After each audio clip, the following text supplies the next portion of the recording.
And we're glad that you folks are with us, and hopefully before the end of the night you'll be glad that you're with us too. One observation: Kent Mercker usually cracks Big Mac's back before he goes out on the field. Well, with Mercker pitching tonight, who's going to crack his back?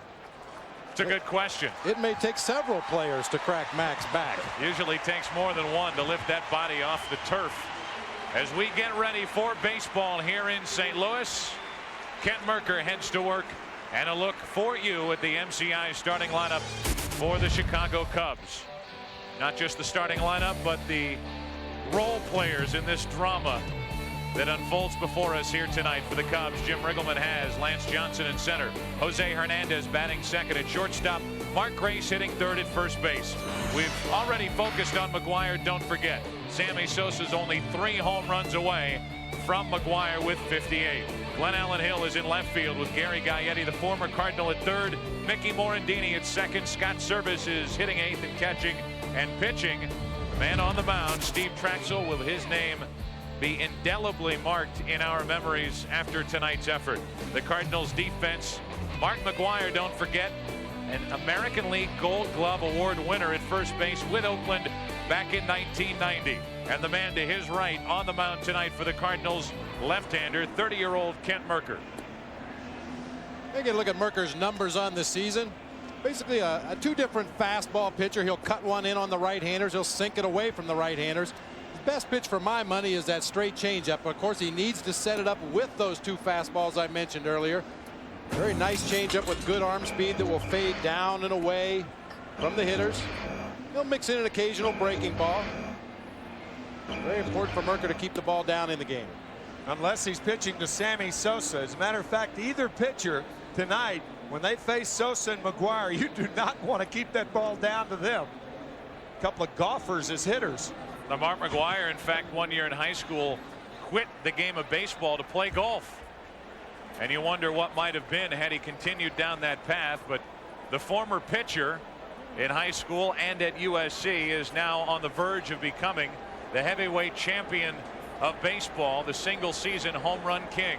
This broadcast is also available in Spanish by utilizing the SAP button on your television. Glad you're with us. Maybe history tonight as Kent Mercker gets ready to work to Lance Johnson with Jose Hernandez and Mark Grace to follow.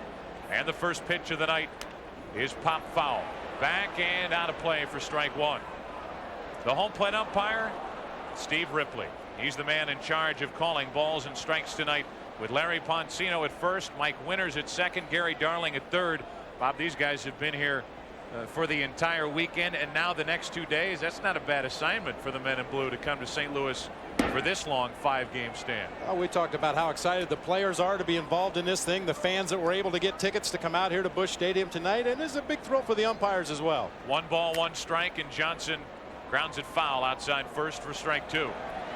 Tim, what can't be lost in the shuffle as we look at McGwire and track his progress and give you his history throughout the night this evening on Fox is that man on your right, Jim Riggleman, and the man to his left, Sammy Sosa, heavily involved in the postseason race. They come into tonight's game tied with the New York Mets atop the National League wild card race.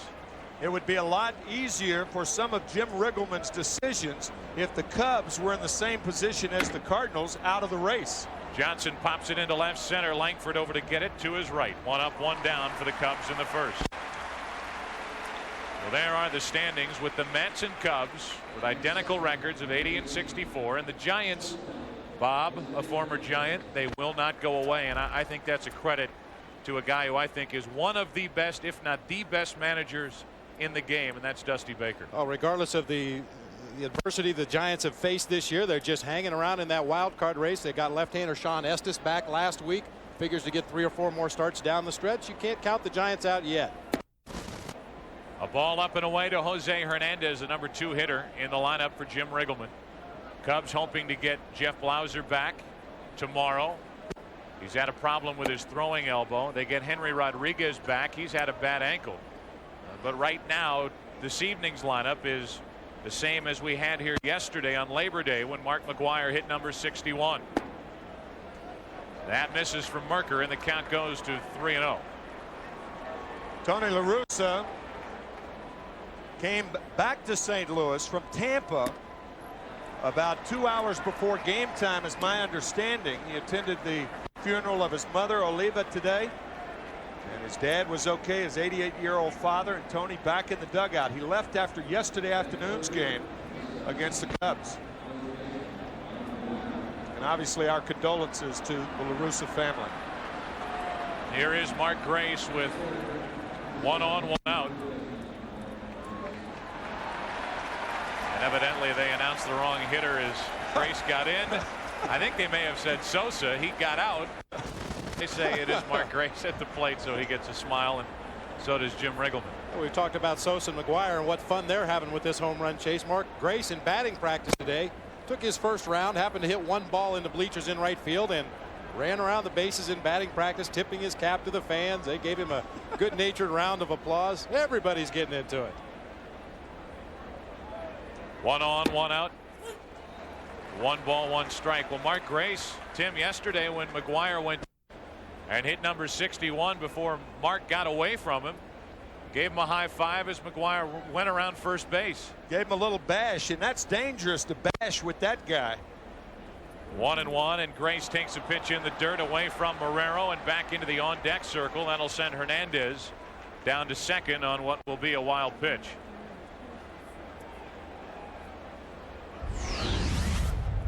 Breaking ball gets away from Eli Marrero, and obviously in situations like this all night, when you have first base open with Sosa on deck or with McGwire on deck, there is going to be the question that has to be answered whether you're going to pitch to him or not. 2 balls and a strike on Grace as he takes a high strike on a fastball from Merker. 88-mile-an-hour pitch from the Cardinal left-hander. 2-2. Tony La Russa trying to get the attention of somebody on his defense. Maybe the third baseman Tatis says Merker just missed the outside corner. 3-2.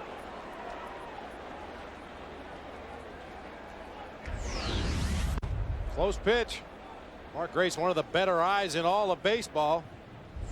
About as borderline as it gets right there. He must have real good eyes. The 3-2 from Merker, right back up the middle and through into center field. Hernandez will score without a play, and here in the first inning the Cubs take a 1-0 lead.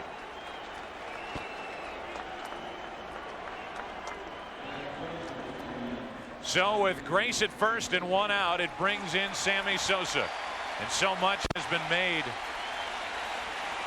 of the way these St. Louis fans have reacted to Sammy Sosa. Another standing ovation.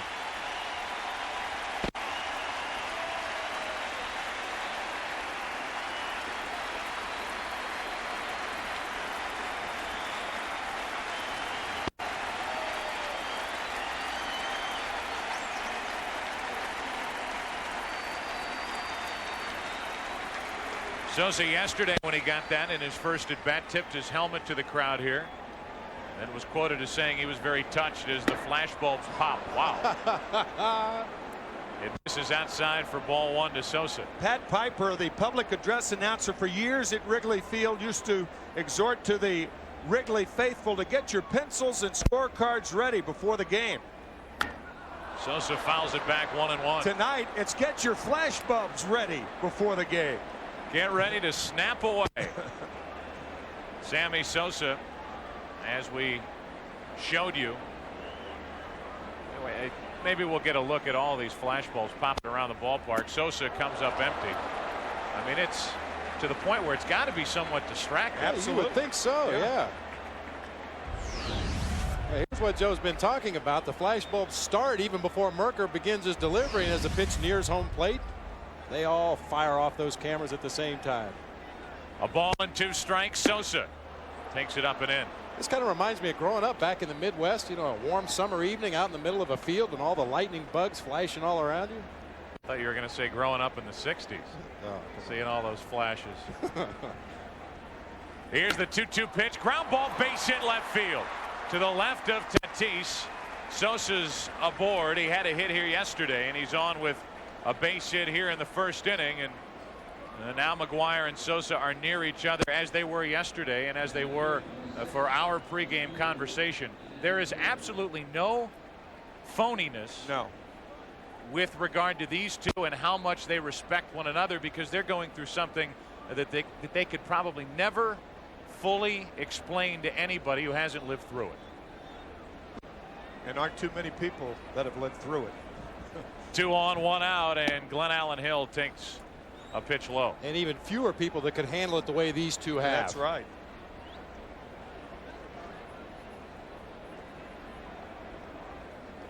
Glenn Allen Hill with 2 on, 1 out, and the 1-0 pitch is high. 2-0 from Kent Merker, who's getting deeper into trouble. Here it is yesterday with a home run number 61 off the bat of McGwire. There's the reaction from Sammy Sosa, and then later when Sosa finally reached first, the hug. The 2-0 pitch, Hill, a double play ball to short. Good play by Ordaz, but they can get only one as he couldn't get it out of his glove. The force out at second. Sosa's gone, and it's first and third, 2 out. That ball was hit so hard it shocked the system of Luis Ordaz. Great hands, and finally gets 1 out. Like he had possession of that ball about 4 different times during the course of this play, but never really had a good grip on it. Good presence of mind to stay with it and get the force out at second base. And now Gaetti with first and third, 2 out. Another big ovation here yesterday and again tonight for Gary Gaetti, who grew up just across the river in the state of Illinois, but came to Cardinal games as a youngster in this area. He had been with the Cardinals for 2+ years, released by the Cardinals. He signs with the Cubs, and he has been a big help to Chicago down the stretch, hitting .284 as he lines a base hit into right field. Gray scores. Glenn Allen Hill will go first to third, and it's 2-0 Cubs here in the first. Gary Gaetti, perhaps more than any player on either team, understands the rivalry between these two organizations and these two cities. The Cardinals and the Cubs, the best in baseball, the best rivalry in baseball, in my judgment. Lining one to right field. The irony of having Sosa with the Cubs and McGwire with the Cardinals, and these two organizations going at one another for all these years. And now Mickey Morandini. Sammy Sosa now over on the bench. His base hit helps produce that second run, as Morandini pops it into left field for Gant. Should do it for the top of the first, and does. The Cubs come up with 2 runs on 3 hits. Bottom of the first. That means McGwire. 2-0 Chicago. Delano DeShields will lead off at second base. Fernando Tatis at second and third, with Mark McGwire hitting third and first base. And there are the numbers in his career against Traxel. Ray Langford backs up McGwire in the Cardinal lineup with Ron Gant in left, John Mabry in right, Luis Ordaz in short. The pitcher hits 8 for Tony La Russa in the second half of the year. That means Merker tonight with Eli Marrero catching and batting ninth. How about the defense for the Chicago Cubs? They've committed 93 errors as a team, and Sammy Sosa always on the list of outfield assists. In that, he has 13. And that defense backs up tonight's starting pitcher, right-hander Steve Traxel. Traxel with 2 types of fastballs. He'll run the ball away to a left-handed batter and in tight with that cut fastball. And he does have an excellent splitter. That's who Mark McGwire and the Cardinals will be facing this evening. You see that fastball that he'll either cut or sink, the split finger fastball, all those pitches that we just described normally are pitches that are worked at the bottom of the strike zone, right into Mark McGwire's strength. Here's the first pitch to Delano DeShields, the bunt. He gets it past the pitcher. Tough play, Morandini. Safe base hit DeShields.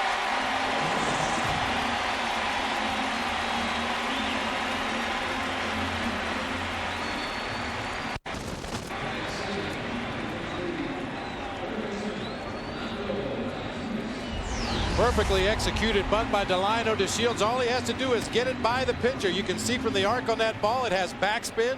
Gets it past Steve Traxel. The ball checks up on the infield grass, and Mickey Morandini with an outstanding bare hand has to get the speed to Shields at first. So the fans here thinking about the big arc, and they got the small arc. Here is Tatis, 1 on, nobody out. Cardinals trailing by 2 as the Cubs came up with 2 in the top of the inning, and Traxel That's strike one off the bat of Tatis. You notice one of the points on our scouting report, very deliberate worker. Yes. Stated in another way, He is. he's slow. He takes forever. And on a night like tonight, you would imagine it might kick down one more notch. Traxel takes his time and gets back on top. As Tatis watches the look over. The Shields has stolen 21.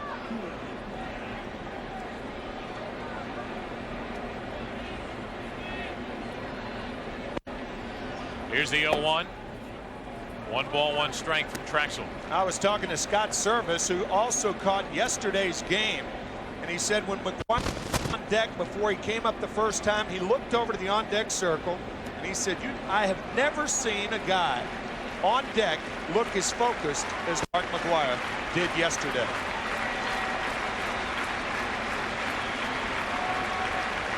It's an interesting point to talk about. And as Traxel steps off, he can. I think that's the difference between McGwire and maybe somebody else who might be in this type of situation with regard to concentration. The 1-1 pitch is chopped foul outside third. Mark McGwire is able to separate all that goes on before the game, the media, the pressure that is involved in doing what he's doing, and each individual at bat, and he calls what he's doing right there, not sleeping. He's visualizing what he thinks will happen when he steps into the box against Traxel.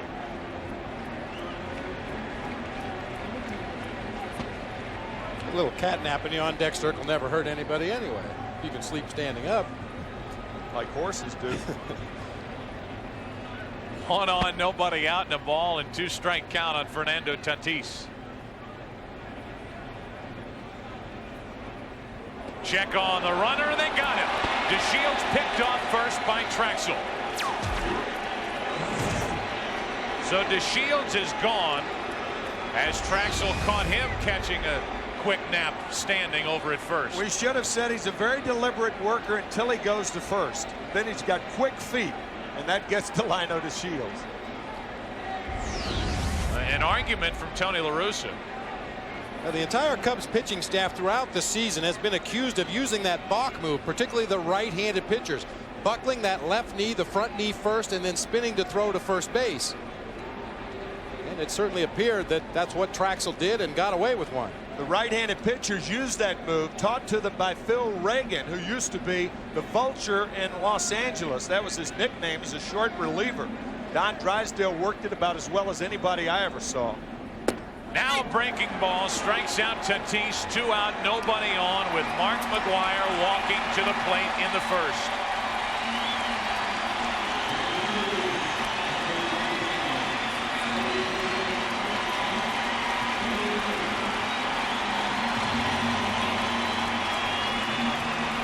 We'd like to welcome those of you who have been watching the Cincinnati Reds and the Houston Astros on our FX cable channel. They don't even wait for the pitch now with the flash bulbs popping all over the ballpark as Mark McGwire digs in for his first at bat of the night.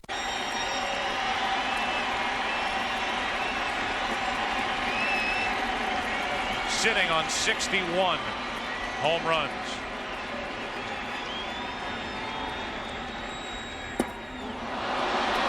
And a ball low and away. It is overwhelming, these flash bulbs popping around the park. It's almost like lightning flashing when the pitch is delivered. Everyone trying to catch their glimpse of history as the 1-0 pitch is inside 2-0.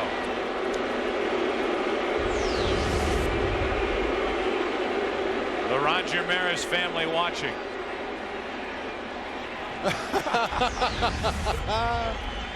Here comes the 2-0 pitch. 3-0, and Traxel hasn't been close with any one of the 3. Bob, the points you made on Sunday about Mark McGwire not hitting one 3-0 pitch out of the park this year. His son Matt, his 10-year-old son Matt, who got here just in time yesterday to see number 61. The 3-0 pitch. A three-hopper to short, picked up by Hernandez, and the tag at first. I have to tell you, that is rare. Mark McGwire all year long just will not swing at a 3-0 pitch. He did here, and he's the final out of the first. This special edition of Fox Saturday Baseball is brought to you by Blockbuster Video, where you'll find more copies of new releases. Go to Blockbuster and go home happy. Welcome back to St. Louis. Welcome back to Busch Stadium. First pitch was swung on and fouled by Scott Service for strike one. And tonight's Skyview coverage from the Bud One Airship. It's brought to you by Brewery Fresh Budweiser, the official beer of Major League Baseball. They're floating overhead while we play down below. 1 ball, 1 strike on Service, a .212 hitter. Merker gave up a 1-out walk in the first, and then 3 hits would follow and 2 runs for the Cubs. They lead 2-0. Into center field. Langford back a few. 1 up, 1 down here in the second for Chicago.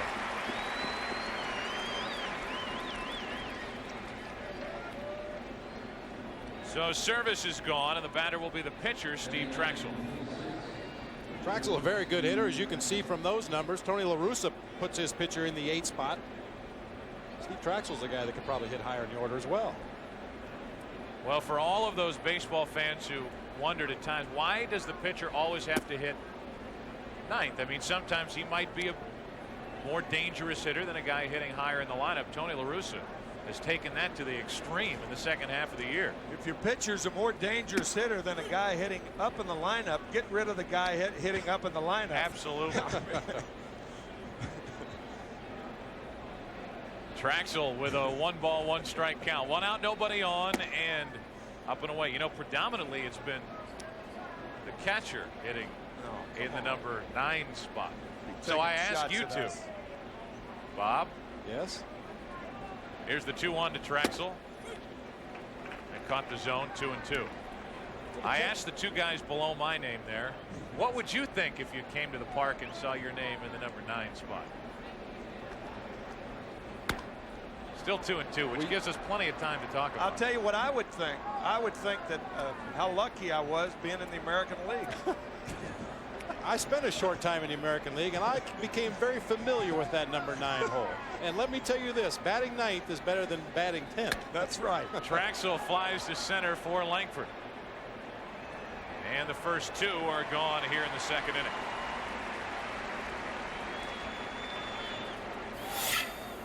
Well, we will be highlighting Mark McGwire all night. And in order to not clutter his at-bats with this sort of stuff while he's at the plate, we'll tell you where Big Mac ranks in the National League this season. Total bases 3rd. On base percentage is way up. You could have added that to the list. Number 1 in the league. The home runs we all know about. The line drive into left field, and the Cubs go in order. And the amazing thing for McGwire, the on base percentage, with only 53 singles, he's hit 61 home runs. This special edition of Fox Saturday Baseball is brought to you by Coors Light, frost brewed to tap the clean taste of the Rockies. By MasterCard, official card of Major League Baseball and fan of the great American pastime. By the Toyota Solara Coupe, an entirely different kind of Camry. It's for you. And by the U.S. Army. Be a part of the toughest, smartest Army in the world. Be all you can be. First view from just outside Union Station here in downtown St. Louis. And there's a man who made his name in the shadow of the arch during his years in the big leagues. Now, when Sammy Sosa says Mark McGwire's the man, he still has to take a backseat to the man, which is Stan Musial, and one of the greatest players ever to play this game. Perhaps the greatest low ball hitter in the history of the game, but a guy who never reached as many as 40 home runs. Never. Gives you another idea of the accomplishment of Mark McGwire. Ray Langford takes a pitch up and away, ball 1, and we are underway in the bottom of the second. Langford, Gant, and Mabry for the Cardinals, who trail by 2. They've been out hit 3-1. And Ray Langford, very quietly, like many others on this Cardinal club who have had good seasons, very quietly is putting together one of those 30 homer, 100 RBI seasons. He has hit 26 home runs. He's driven in 91. And his average is at 287.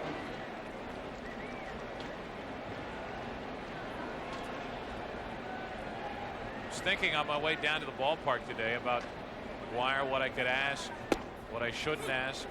And I wonder if this season for McGwire has kind of been like one long no-hitter. I mean, nobody ever mentions to the guy who's pitching a no-hitter, hey, you know, you're working a no-hitter. Well, for the most part, his teammates don't talk about home runs, and they don't talk about what he is about to do. They kind of stay away, and it's more his teammates' responsibility to get his mind off home runs and off the game of baseball. A ball and 2 strikes on Langford, now 2-2. That's a real testament to his teammates that, I mean, let's face it, all ball players like to get recognized for their accomplishments, but in this particular season, everything else is going to pale in comparison to what Mark McGwire has done. Yet the rest of the Cardinals have gone out, Ray Langford included, and had very solid seasons while putting their ego on the back burner and allowing Mac to be the star of the show. Second strikeout for Traxel. First out here in the 2nd inning. Typically you'd be seeing all of that tonight, but in this chase for history, we bring you live coverage of the Cardinals and Cubs, and that's a home run, but the wrong direction. Off the bat of Gant as he pulled the trigger too quickly, and that's strike 1 on Gant, who's hitting .231. Ball was crushed. You would think that Mark McGwire would be the breakout personality in 1998, but this guy had 49 home runs his rookie year back in 1987 to lead the American League. He's had over 50 his last 2 years, 58 last year. There's a strike to Gant. It's quickly 0-2, and Bob, he's the first player in the history of this game to hit 50 or more home runs in 3 consecutive seasons. Ruth never did it. Maris didn't do it. All of the other great home run hitters didn't do it. Hank Aaron never had a 50 home run season. Here's the 0-2 to Gant. Still 0-2. We talked about it a little bit Sunday. It's not that easy. I spent 4 years throwing batting practice for the San Francisco Giants, and every day you lay the ball right down the middle of the plate, 65 or 70 miles an hour. Guys try to take you deep. They hit it off the top of the cage. They hit ground balls to the infield. Mark McGwire has done this against very good major league pitching and made it look very easy. It's not that easy. All the while accumulating 147 walks, which goes into the on-base percentage. But it points out how selective he has been and how selective he has had to become, because pitchers just aren't going to lay it in there for him to get on that so-called list. A ball and 2 strikes, and Gant shoots it foul again.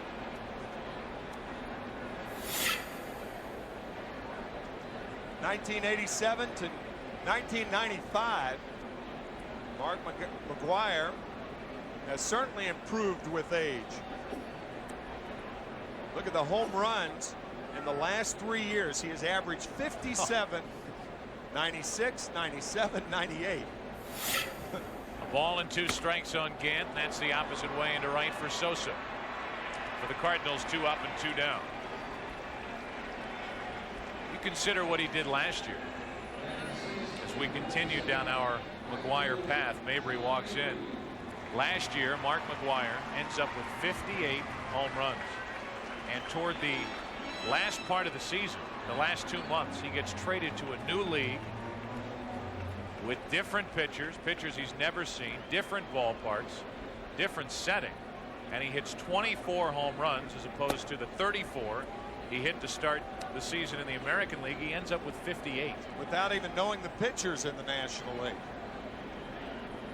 Ball 1 to John Mabry, 2 out, nobody on, and John takes it just low, 2-0 from Traxel. Mark has played 187 games with the Cardinals. This is 187. He has 85 home runs in that time, which is 187 games, a little more than 1 year, 1 season. 2 balls and a strike on Mabry.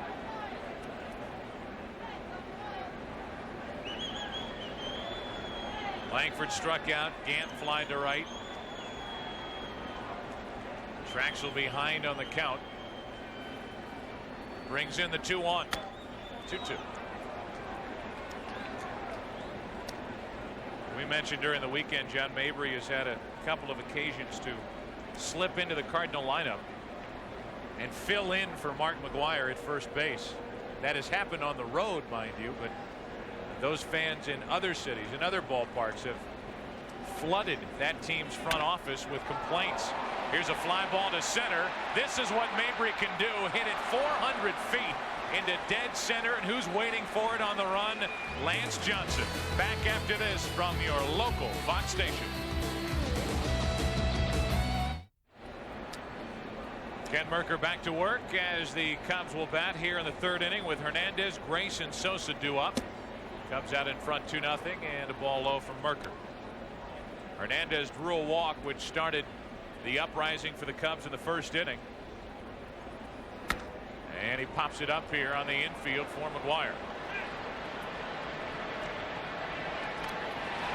How does it feel, Mark, waiting for something to come down forever? That thing had a hang time of about 6-7 seconds. There's John McGwire, Mark's father. What a birthday present he received here yesterday. 61st birthday, 61st home run from his son to tie Roger Maris before this packed crowd at Busch Stadium. Well, he's ruined it for every other major leaguer. I mean, what, how are you going to top that for a birthday present for your dad? I asked McGwire if he knew anybody that turned 62 today. Here it is. He picks up his son Matt. You can see him saying happy birthday, Dad, and the thumbs up. It's just such a feel-good atmosphere around here as Grace takes a strike, and it's 1-1, and yesterday may have been the crowning blow.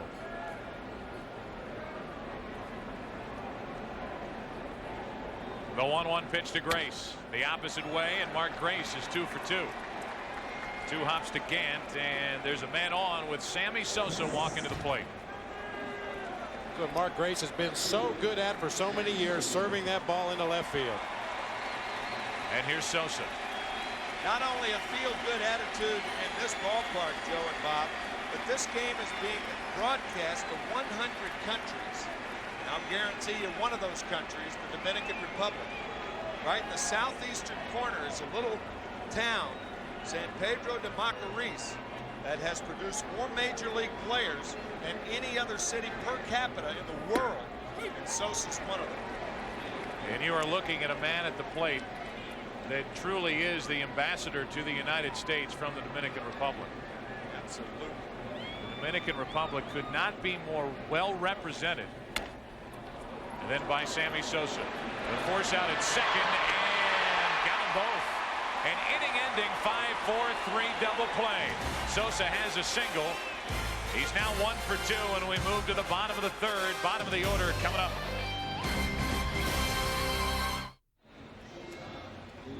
Welcome back to Busch Stadium in St. Louis. We move to the bottom of the third inning with the Cubs out in front 2-0. Luis Ordaz, Kent Merker, and Eli Marrero, the bottom 3 in the order for the Cardinals, down 2-0. And Ordaz takes a pitch up and in for ball 1. Joining us in the booth is Don Marr, the president of the Hall of Fame in Cooperstown, New York. And Don, you brought along a little friend with you. Yes, we've got the bat that Roger Maris hit his 60th home run with. And we'll take a close look at that bat, which is autographed by Roger Maris. And you bring that with you, and I would imagine that bat will not leave your sight until you get back to upstate New York. You're absolutely right. When you travel around with something like that, you're traveling around with a piece of history, a piece of this country's history. And as you watch this game, do you set your sights on any one particular thing as you watch Mark McGwire take his at bats? Or are you thinking, all right, I want the shoes, I want the bat, and I'll take his hat, maybe a ball? We'd love the bat, we'd love the ball. We have in our collection Babe Ruth's bat from 60 and the ball from 60, as well as Maris's 61st bat, which I'm holding, and the ball from 61. Now, so much has been made about the souvenir, about the home run ball. As Ordaz fouls it back, it's 3-2. The remarkable thing, Don, is that the last 6 balls that Mark McGwire has hit out of the park, he has been given back by the fan for minimal reward.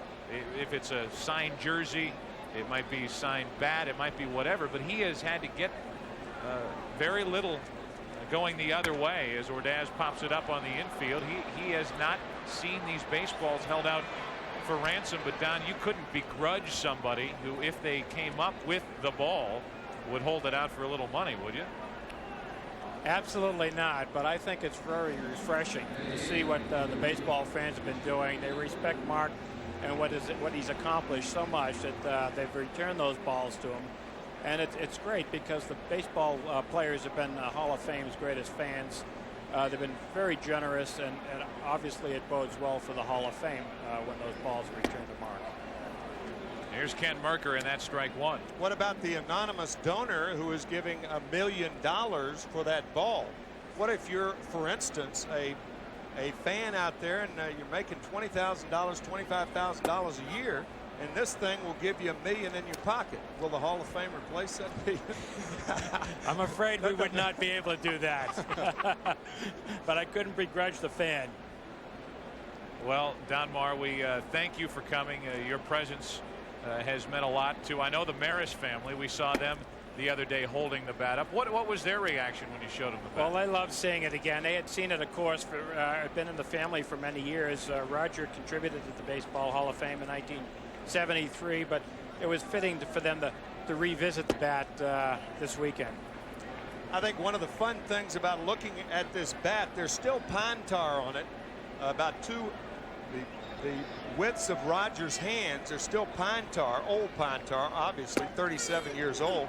And Bob, you and I were talking about the grain of the bat and the indentations with the knot in the grain right there. You can tell this is about as good a wood right here, with this indentation right here, the indentation of the seams of the ball, and several other indentations along the sweet part, where Roger hit a lot of those over the course of the 61 season. Yeah, good hitters have marks right in that sweet spot, and this bat is no exception. How about the weight of that bat? Does it strike you at all, Tim, how that weight feels? It's about 32 ounces. Mac uses a 33 ounce bat. 33. Yeah. This is identical to what Sammy Sosa uses. 32 ounces, 34.5 inches. Well, Don Marr, thanks for stopping by as you look at Sosa. 2 out, nobody on in the bottom of the third inning with the Cubs out in front 2-0. 1 ball, 1 strike. I know that's overhead compartment material. That's not curbside check-in. You got that right. Yeah. All right. Thank Don, you. Thank you. You're welcome. Thank you. Well, what will it be and when will it be?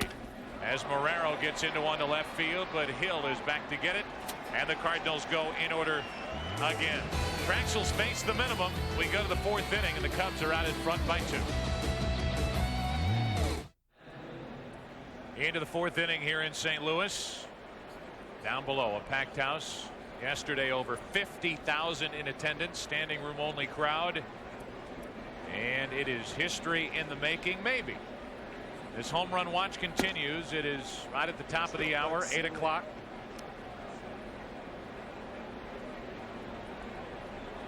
And we welcome all of you who have tuned in to watch this one between the Cardinals and the Cubs. McGwire against the Cubs as Hill pops it up into shallow right. John Mabry comes to get it, and Glenn Allen Hill is 0 for 2.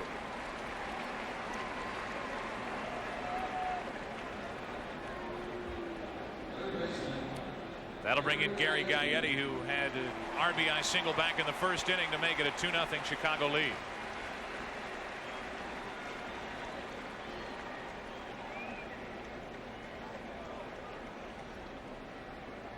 One out, nobody on, and Gaetti takes a pitch high from Merker. We understand that there was quite a commotion at the White House, the floor of the Senate this afternoon, over the tax ruling by the IRS commissioner. Yesterday it was announced that the person who handed the ball to Mark McGwire, or if he were paid $1 million for the ball, that there would be a remarkable tax problem for the person without even receiving money for it. So the commissioner issued a quote today, several quotes, one of which is hilarious. We're not talking about the commissioner of baseball now. This is the IRS commissioner, the commissioner of the tax code of the United States. We'll tell you what he said right after this. He said that all I know is the fan who gives back the ball deserves a round of applause, not a big tax bill. Here, here. Here, here. That's a relief, isn't it? As Gaetti lines another base hit into left field. An RBI single into right his first time. Now one over the outstretched glove of Luis Ordaz for a one-out hit here in the fourth inning. IRS Commissioner Charles Rosati went on to say sometimes pieces of the tax code can be as hard to understand as the infield fly rule. Runners at first and second. Runners at first, second, and third. Less than 2 out. A pop-up on the infield. The runners can advance at their own risk. The batter is ruled out. Depending on how many dependents they file. 1 on, 1 out for Mickey Morandini. And a fastball is high from Kent Mercker. So this does take all the heat off the person who catches the 62nd home run ball. Now they're free and clear. They're free and clear. The tax code says, okay, baby, catch it, do anything you want to with it. Catch it, cash it in. That's right. Or catch it, give it back. They've called a balk on Mercker. Kent Mercker commits the balk, which sends Gaetti down to second base with 1 out here in the fourth inning. For Mercker, that's his 4th balk of the year. Interesting shot of Tony La Russa, who earlier wanted a balk called on Steve Traxel when DeShields was picked off in the bottom of the first. Here's a look at the balk. You can see he started his movement right there and then stopped. Some miscommunication between Mercker and his catcher Marrero. He started his delivery, started his movement, stopped. Of course, that's a balk. Runner sent down to second base. And a strike from Mercker to make it 2-1 on Morandini. Flying to left to end a long first inning for Mercker. High fastball. It's 3-1. The Chicago lineup is completely different now with a healthier Lance Johnson. He has set up the rest of the order for Jim Riggleman. Now he has Johnson in the spot he belongs, the leadoff spot. He's getting healthier. And Morandini deeper in the order. They've got a number 7 hitter hitting .302, and he draws a 1-out walk. That'll be preceded by the premieres of King of the Hill and Costello. 2 on, 1 out. Scott Servais at the plate. And Servais, who is hitting .211, could come up with a big hit for the Cubs. And he does. Into left field. Will they bring Gaetti to the plate? They'll hold him. Gaetti stops at third. The bases are loaded. A single, a balk, a walk, a single, and the bases are loaded for Steve Traxel.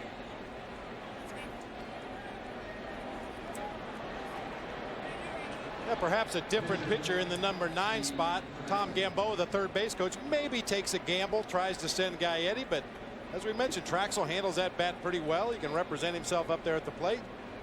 Take a chance on the pitcher driving in a run here. We mentioned it earlier. This game by no means is on the back burner as far as the Cubs are concerned, but with all of the hoopla about Mark McGwire, Scott Servais hammering a high fastball to left field off Kent Mercker. I mean, the Cubs are tied with the Mets once again. The Mets are being throttled by Philadelphia 11-3. That game in the 6th inning. But this is a very, very important game for the Chicago Cubs, and yet the center of attention, Mark McGwire. Curtis King getting ready for the Cardinals in their bullpen. And now as we play here in the month of September, rosters have been expanded. So seeing a relief pitcher warming up in the early innings of a 2-0 game is not that unusual. Strike 1 on Traxel. Cardinals have Busby, Frascatore, Kraus, Yorpik, Isaac King, Jeff Brantley, Bobby Witt, Juan Acevedo, Jose Jimenez, Brian Eversgert, and Lance Painter in their bullpen. And we know how fond Tony La Russa is of going to that bullpen. Yes. We may see them all tonight. Bases loaded, 1 out in the 0-1 pitch. A strike from Mercker. It's 0-2. Gaetti, Morandini, and Servais, the runners. The bottom of the order trying to do damage for the Cubs here in the 4th.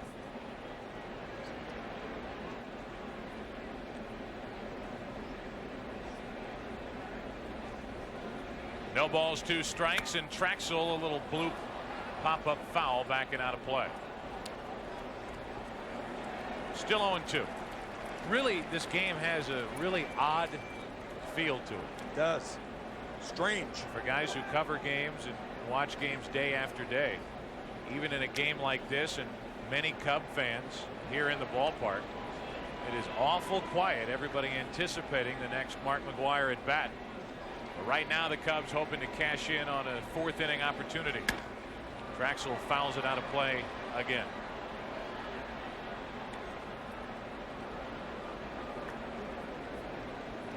September 8th, 1998, and here's a team tied in the wild card standings, and yet their performance tonight secondary to one man. That would be he. And a tap foul keeps Traxel alive at the plate, keeps the count 0-2.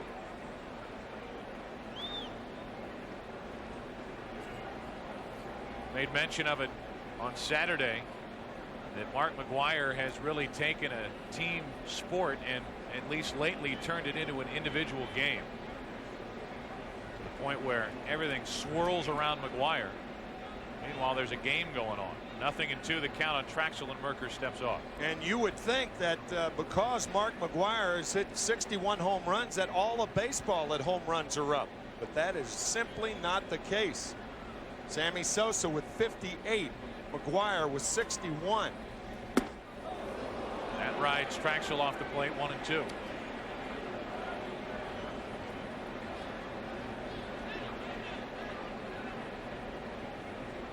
There's the race, which they keep track of here in St. Louis on that manually operated scoreboard up in the upper deck.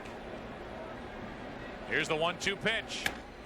That's another one out of play, off to the right, off the bat of Traxel. Everybody says, well, expansion has caused home runs to be up mightily this year. It is not the case. 1996 or 1987, that's when more home runs were hit than at any time in the history of the game. I beg your pardon, it was second to 1996, but last year and this year, just about the same. Traxel comes up empty as he strikes out. It's the first strikeout for Merker.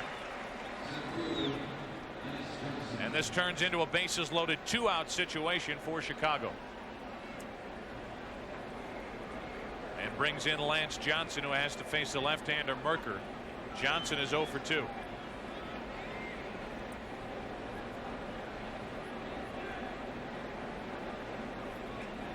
Big opportunity here for Chicago. Up by 2 in the fourth inning, with the Mets losing big at Philadelphia. Ball 1 from Merker.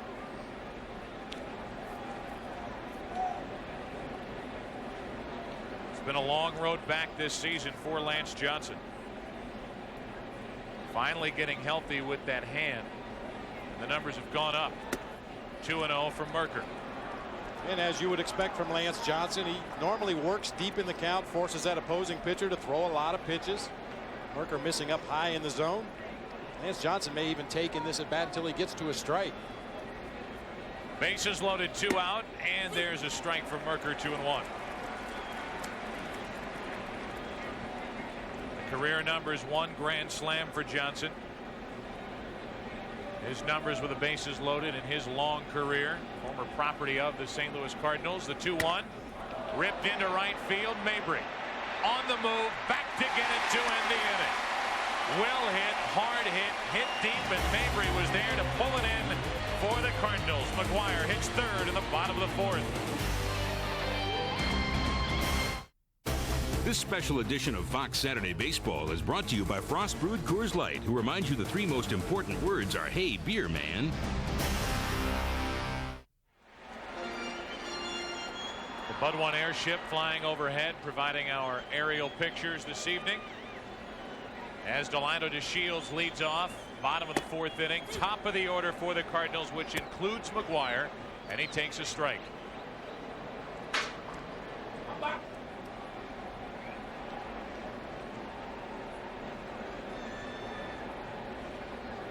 The 0-1 to DeShields leading off, a ball and a strike. Delino a base hit his first time up, but then was picked off first. And Traxel so far has faced the minimum. 9 hitters through 3 innings. 2-0 Cubs in the fourth inning. And that's foul for strike 2.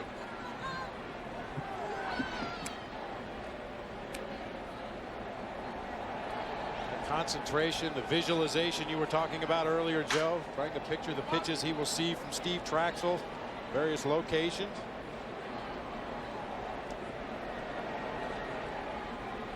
Ball and 2 strikes on to Shields, first up in the 4th inning. The opposite way, and Gaetti makes a nice play. The Shields is gone, and let's go down to the field and Steve Lyons. All right, Joe, thank you very much. You know, we've heard a lot from the Maris sons. Let's hear from one of the Maris daughters. This is Sandra Maris, and boy, these last few days for you since you've been in town, it's been like a roller coaster ride. We haven't really got a chance to talk to you. What has all this meant to you?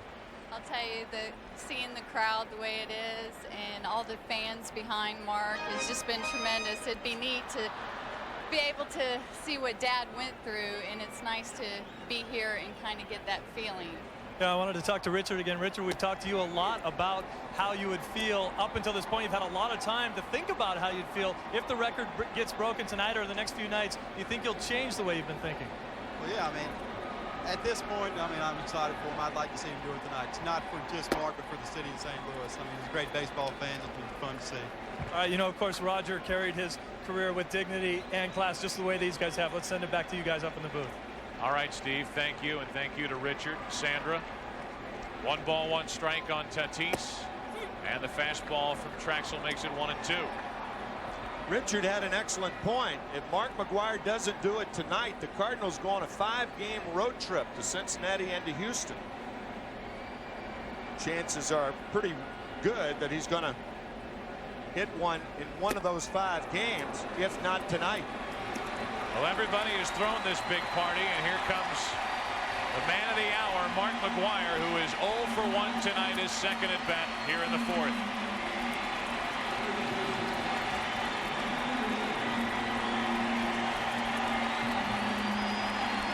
We would like to welcome those of you who have been watching the Houston Astros and the Cincinnati Reds on our FX cable channel as Matt McGwire looks on, wondering if this is the at-bat. Tuesday, September 8th, and Mark McGwire moves 1 place in front of Roger Maris.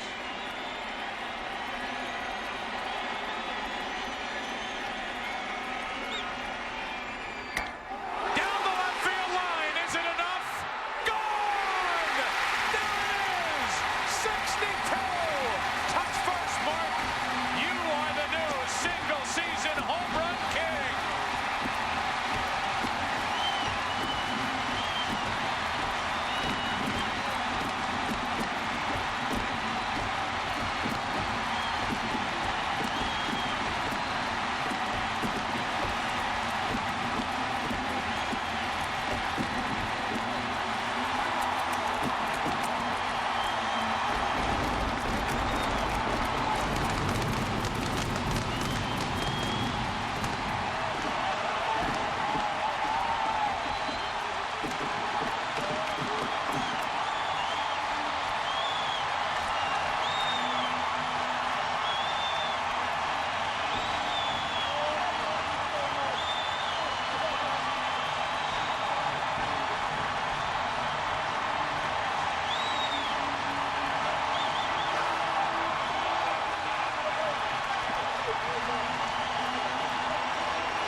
Folks, it couldn't happen to a better man.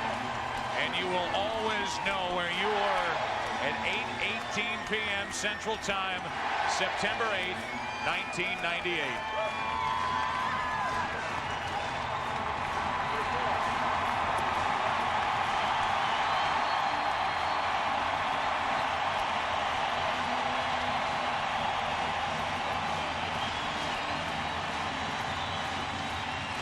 On your mark. Get set.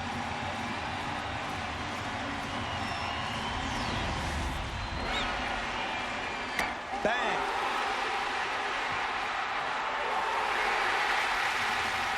Mark was so happy, he had to remember to touch first base.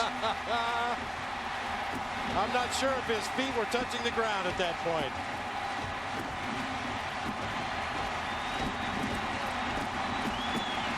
Mark McGwire, who started the season as Gary Gaietti's teammate. He's been with Rene Lachemann over the years. A point to the sky, a hug from Scott Service, and the reaction from his longtime manager, Tony La Russa.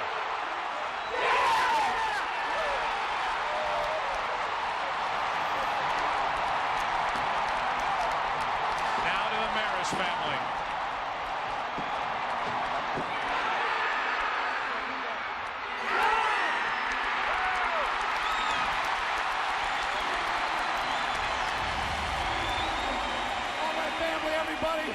My son, Chicago Cubs, Sammy Sosa, unbelievable. Class. Thank you, St. Louis.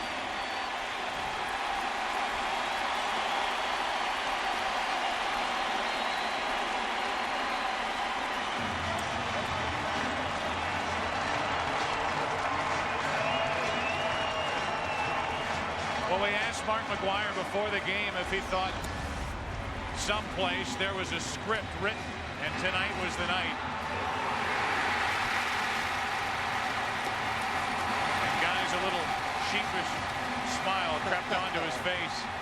He didn't want to admit that he wanted it to happen tonight, but he said if it's to be, tonight is the night to do it here in St. Louis before these fans, before the road trip. Tonight is the night, Tuesday, September 8th, 1998. I was not sure that the ball was going to have enough height to get over the wall. He hit it so hard that it could have gone through the wall. What a tracer. Now Sosa.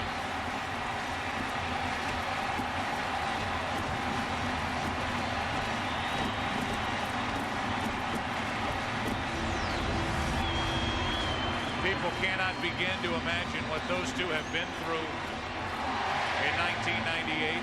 Two men from completely opposite backgrounds joined in 1998 in the Roger Maris chase, and it's Mark McGwire who gets to the top of the mountain, home run number 62 in the Cardinals' 145th game of the year.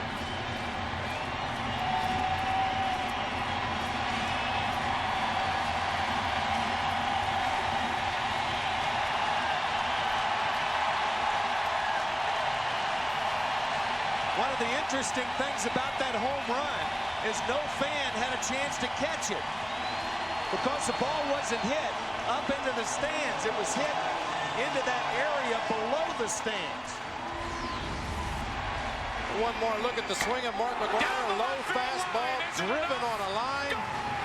You can see that area right there underneath the sign where the batting cages used to be here at Busch Stadium. I believe that's an area where they store the batting practice equipment, the cages and what have you. Right. Very uncharacteristic Mark McGwire home run. Normally the towering shots that seem to hang in the air forever. That one happened so quickly the fans were stunned. Bob, it was almost like a Sammy Sosa home run. But again, so much made of the fan who's going to catch the ball, and now you have to wonder whether a fan was able to get to it and where the ball is. Sosa's salute to Big Mac. Man. Here's the change on the scoreboard. Number 62 for Mark McGwire. And no one more than Mark McGwire hopes that the attention this is focused on Roger Maris and his year of 1961 and his career. Roger Maris, a great player. No one hopes that all of this attention, no one hopes any more than Mark McGwire that this will put Roger Maris in his rightful place in baseball's Hall of Fame. I could not agree with you more.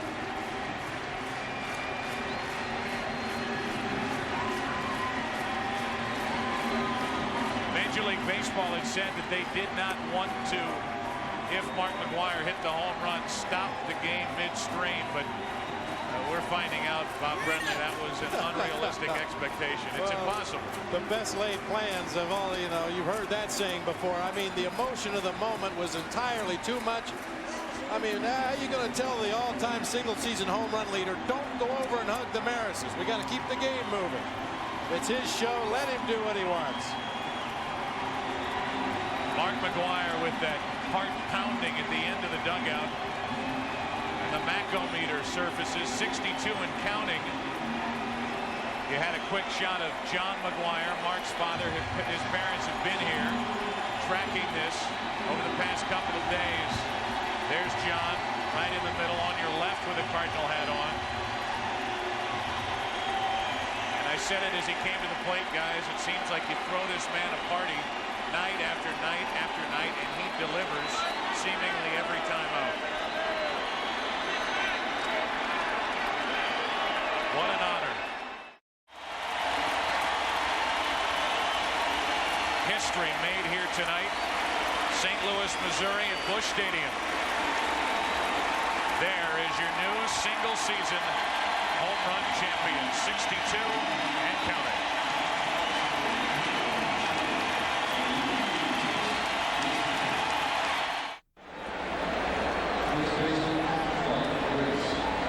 A line drive into right field off the bat of Jose Hernandez, and you'll excuse us if we missed a pitch in the top of the 5th inning. Getting McGwire coming back onto the field. Well worth it as Mark Grace walks in. Tonight 2 for 2. Pair of singles, an RBI, a run scored. But right now it's like the game is taking place elsewhere. Up the middle, off the mound to Ordaz, has time, 2 gone.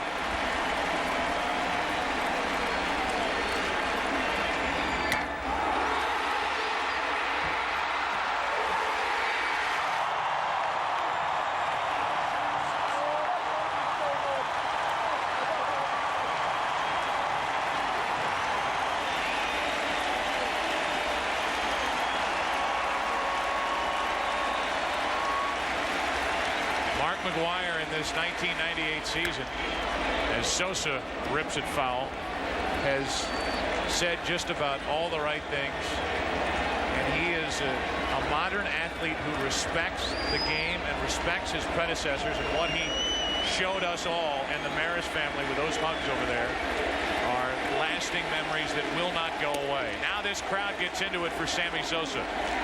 1 point. The home run, 341 feet, the shortest in distance McGwire has hit all year.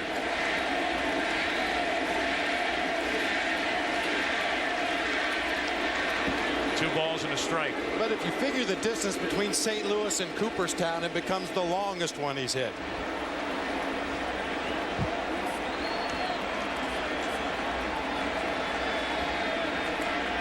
This crowd now is standing for Sammy Sosa. They would love nothing more than to see Sosa connect and hit number 59.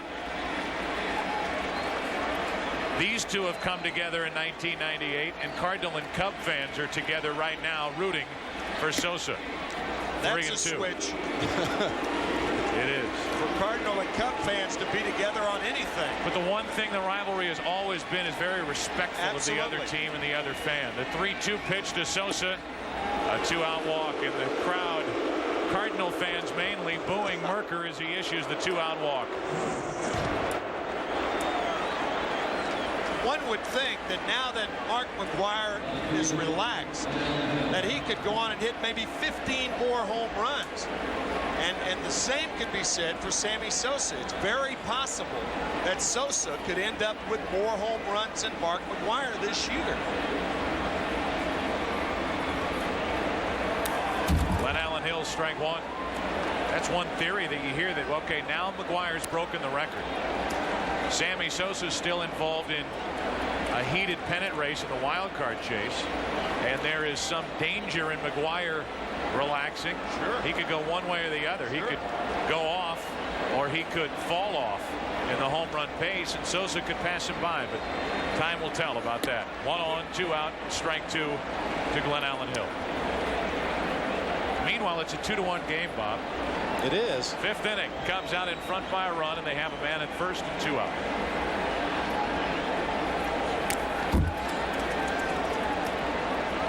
Well, considering the McGwire, 19 games remaining after tonight, or 19 games including tonight, if you average 3.3 at bats per game, which is about what Mac has done this season, he's going to get a little over 60 at bats the remainder of the season.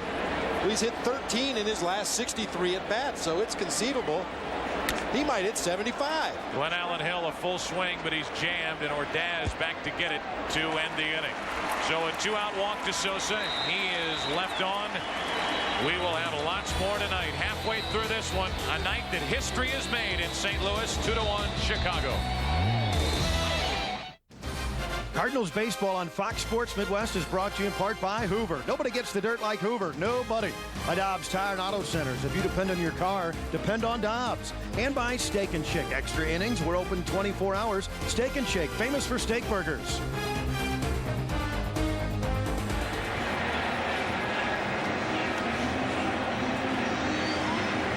Well, folks, tonight's Skyview coverage from the Bud One Airship is brought to you by Brewery Fresh Budweiser, the official beer of Major League Baseball. Down below, history has been made. Mark McGwire connects for home run number 62, the new single-season home run champion. He did it in the bottom of the 4th inning at 18 minutes past the hour of 8 o'clock. Here's a strike and the count 0-1 on Ron Gant. Well, folks packed into this stadium, hoping tonight would be the night. Mark McGwire did not disappoint. As his march continues, Gant flies into right. Sammy Sosa coming on. He makes the catch. 1 away, and let's take it now down to Steve Lyon. Steve. All right, Joe, thank you very much. This is an unbelievable story. I'm standing down here with Tim Forneras. He caught the ball. He works for the club on the grounds crew along with his brother Tito, and his mother works as a concierge. Now, Tim, tell me about how he caught the ball. It was unbelievable. Right when it hit off the bat, I knew it was going out. It went right over the sign. There was a bunch of grounds crew guys on the wall, but I was right on the edge, and I said, that ball was mine. So I jumped off, I ran as fast as I could, I snagged it, and then I didn't know what to do with it, so I kind of walked around. Well, you know, we talk about the pressure that Mark McGwire has had hitting the home runs. A lot of pressure on you as to what you're going to do with the ball, and what did you decide? Well, it's a definite decision. It will definitely go to Cooperstown, or, you know, Mr. McGwire, of course, and then he can decide what he wants to do with it. I just don't want to be taxed. That's a great answer. You know, this is his mother, Tina. Now, you must be very proud of a son who's willing to give up that kind of a responsibility, give the ball back to the guy who rightfully deserves it. He's always been a giving child, and I had no doubt in my mind that he wouldn't do this. He said it. He said if I ever had that opportunity, I wouldn't even think about it twice. It's his. You know, Tino, you were out there with him, and you said he was just too quick for you. He got to the ball quicker. Oh, yeah. I mean, the ball went out just like you said, and next thing I knew, it was over, and he was already halfway there, and I didn't even have a chance for it. And there isn't a better kid. I mean, he said since, you know, if I ever had the chance, I'd give it to Mr. McGwire, and he can do whatever he wants with it after that. So he's been saying that all along. Well, just another one of those great stories that we've had here all week long. Let's send it back to you guys in the booth. All right, Steve. There's where it went. In between the K's for the strikeouts at the top of the wall in left field. 341, again the shortest in distance, but the biggest in significance that Mark McGwire hits in 1998. 2 out, nobody on, and a breaking ball is a strike to Luis Ordaz. I tell you, I'm overwhelmed that Tim would give the ball immediately to McGwire without thinking. Overwhelmed. I think the three of us are finding out things about ourselves that we might not have known before. A lot of people this are. home run chase. I think a lot of people are. We're not the only mercenaries in this country. Here, watch. Watch Tim. You'll see him come up. That's not Tim. It's from Tim. It's one of the ushers down by the field, and McGwire just gives it right back to him. So Tim gives it to an usher to give to McGwire right at the home plate celebration. McGwire says, "Yeah, take it back." Now he eventually will get it, and Cooperstown eventually will get it, and we will track the story about young Tim. Ordaz pops it up into center field, and Lance Johnson is there. I see his mom. I see Tim's mom, Rita, every day when I come to the ballpark, and I saw her tonight. She said, "Do you think tonight's the night?" I said, "I think tonight's the night." Little did she know young Tim would come up with it. Well, okay, we're getting a little greedy. Mark McGwire, 8 multi-home run games this season. 51 in his career. He's hit 1 tonight. He's hit 62 on the year. And it is our intention, folks, after the game, as Gaetti leads it off in a 2-1 game in favor of the Cubs. We're in the 6th inning. It's our intention to interview Mark McGwire right at the conclusion of this game. And that brings up another aspect of this, guys, how gracious Mark McGwire has been with his time, and how wonderful a job the Cardinals PR department, led by Brian Bartow, has been in handling this situation. 2 balls and a strike on Gaetti. Dan Farrell and all of the people, general manager Walt Jocketty, and a list of people that runs on and on and on, and getting Mark McGwire to us at times, to the other parts of the media at times, as Gaetti lofts a foul ball down the left field line. 2-2. Major League Baseball's done a great job as well. There's Walt Jocketty, the man responsible for signing Mark McGwire. And Mark McGwire is not even among the top 5 paid players in Major League Baseball. You talk about a steal and a deal. 2 balls, 2 strikes. It's still 2-2. How much money do you think Mark McGwire has generated for the industry of baseball in 1998? I don't know if you could put a number on it. Attendance up at every ballpark that Mac went to. Priceless. That says it all right there. Well, you've seen history tonight. Next Tuesday, you can find out who survives the big propane blast and who doesn't on the season premiere of King of the Hill. History next Tuesday, and then see why Sue is the breakout personality of the new season on the series premiere of Costello before an all-new Guinness. It's Fox Tuesday starting next week at 8 Eastern, 7 Central. Here's Morandini. We've survived the blast tonight. We have 1 more to go next Tuesday. That's right. Wow. So 1 out, nobody on for Mickey Morandini, who is 0 for 1 with a fly out and a walk. That's strike 2. But you mentioned Walt Jocketty. I live here in St. Louis. When he made the trade, a lot of the local media said it's just rent a player. The Cardinals were basically out of the running for the postseason last year, and they said, why would you give up 3 young pitchers to get Mark McGwire when you know he's going to be a free agent and not stay here?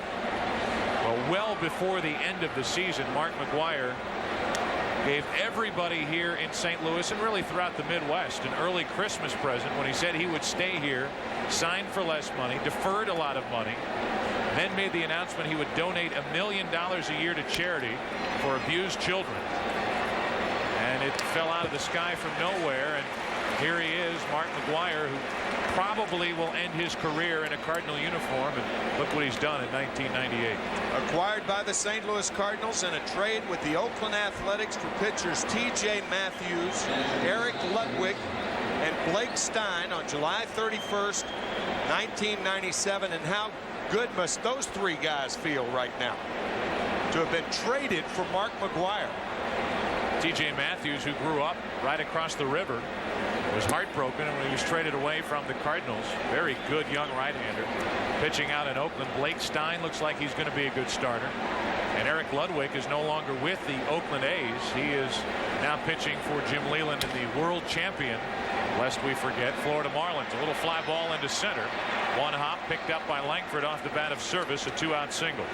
Well, talking about the possibility of McGwire being a rent-a player last year, Walt Jocketty said, I knew Once we got him here to St. Louis, put him in front of these Cardinals fans at Busch Stadium in the Midwest, the kind of people that are here, knowing the kind of guy Mark McGwire was, Walt Jocketty was pretty sure they'd be able to ink him to a contract. And you talk about a perfect match. This community, these baseball fans, which if you're not familiar with it, as Traxel lines a base hit into left field, the Cardinals will go over 3 million in attendance. A feat normally reserved for cities the size of New York, Los Angeles. The hysteria around the Colorado Rockies when they came into the league. They will go over 3 million. And they do it from an enormous drawing area throughout the Midwest, states that surround Missouri. People drive mile after mile after mile to come watch the Cardinals, and lately to come watch McGwire. 2 on, 2 out. Lance Johnson at the plate. Johnson trying to add to the Chicago lead, which is 2-1. He takes a strike.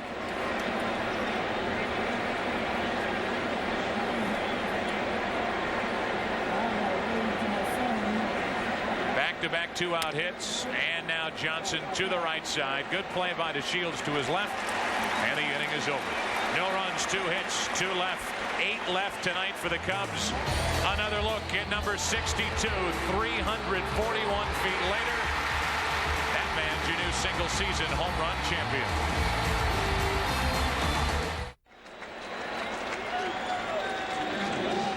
Bottom of the 6th inning.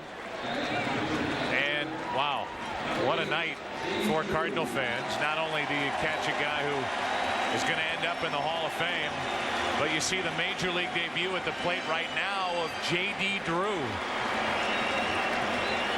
the highly touted prospect who held out from the Philadelphia Phillies after 2 years ago being drafted by the Phillies, seeking an enormous contract. It didn't happen. He sat out. He played in the Northern League. And Bob Brenly, he goes back into the draft. The Cardinals select him, sign him. Another feather in the camp of Walt Jocketty, and here he is. Yeah, what a night to make your debut, huh? Yeah, I don't think he'll forget this day. J.D. Drew gets his name in the box score. The box score that may likely end up in Cooperstown. The 0-1. 1 ball, 1 strike. So J.D. Drew, wearing number 8, making his major league debut, left-handed hitter with power. That's strike 2. We're in the 6th inning, and Drew leads it off with Marrero and DeShields to follow. A ball and 2 strikes. 2-2. See J.D. Drew starting his career tonight, and I can't help but think, and I was thinking about him all day, Butch Yatkaman turned 90 years old on June 15th. He worked for the Cardinals over 70 years, and he is at home watching the game this evening. And I would be remiss not to say hello to the diminutive equipment trainer, equipment manager of the St. Louis Cardinals for over 70 years, and loved by everybody in this city. And not here at the park tonight, but watching the game on television. The 3-2 to Drew is hit down the right field line. He hooked it, and it's foul. Wow. Well, this may be his first at bat in the big leagues, but the Cubs have a pretty good scouting report on J.D. Drew. A steady diet of off-speed pitches. Every fastball he's seen has been up around the letters. Would this have been something had this ball had gone out of the ballpark? His first plate appearance on the night that McGwire hit 62. There's Bud Selig's reaction, and Jim Gray's for good measure over the outside corner, and J.D. Drew strikes out to start the 6th inning. So first major league at bat, a strikeout. Dear diary, what a night I had tonight in St. Louis, and that is an iffy pitch called for strike 3. Well, you might as well get used to it now, J.D. You're going to have a few of those called on you in your career. So the major league debut, not what J.D. thought about on his flight from Memphis after playing at Tim McCarver Stadium to St. Louis. to make his major league debut here tonight on September 8th. Eli Marrero now, who is 0 for 1. Cardinals down by a run in the 6th inning. Cubs needing this ball game. I think they could have the old, I think, such a tired line, but a win-win situation.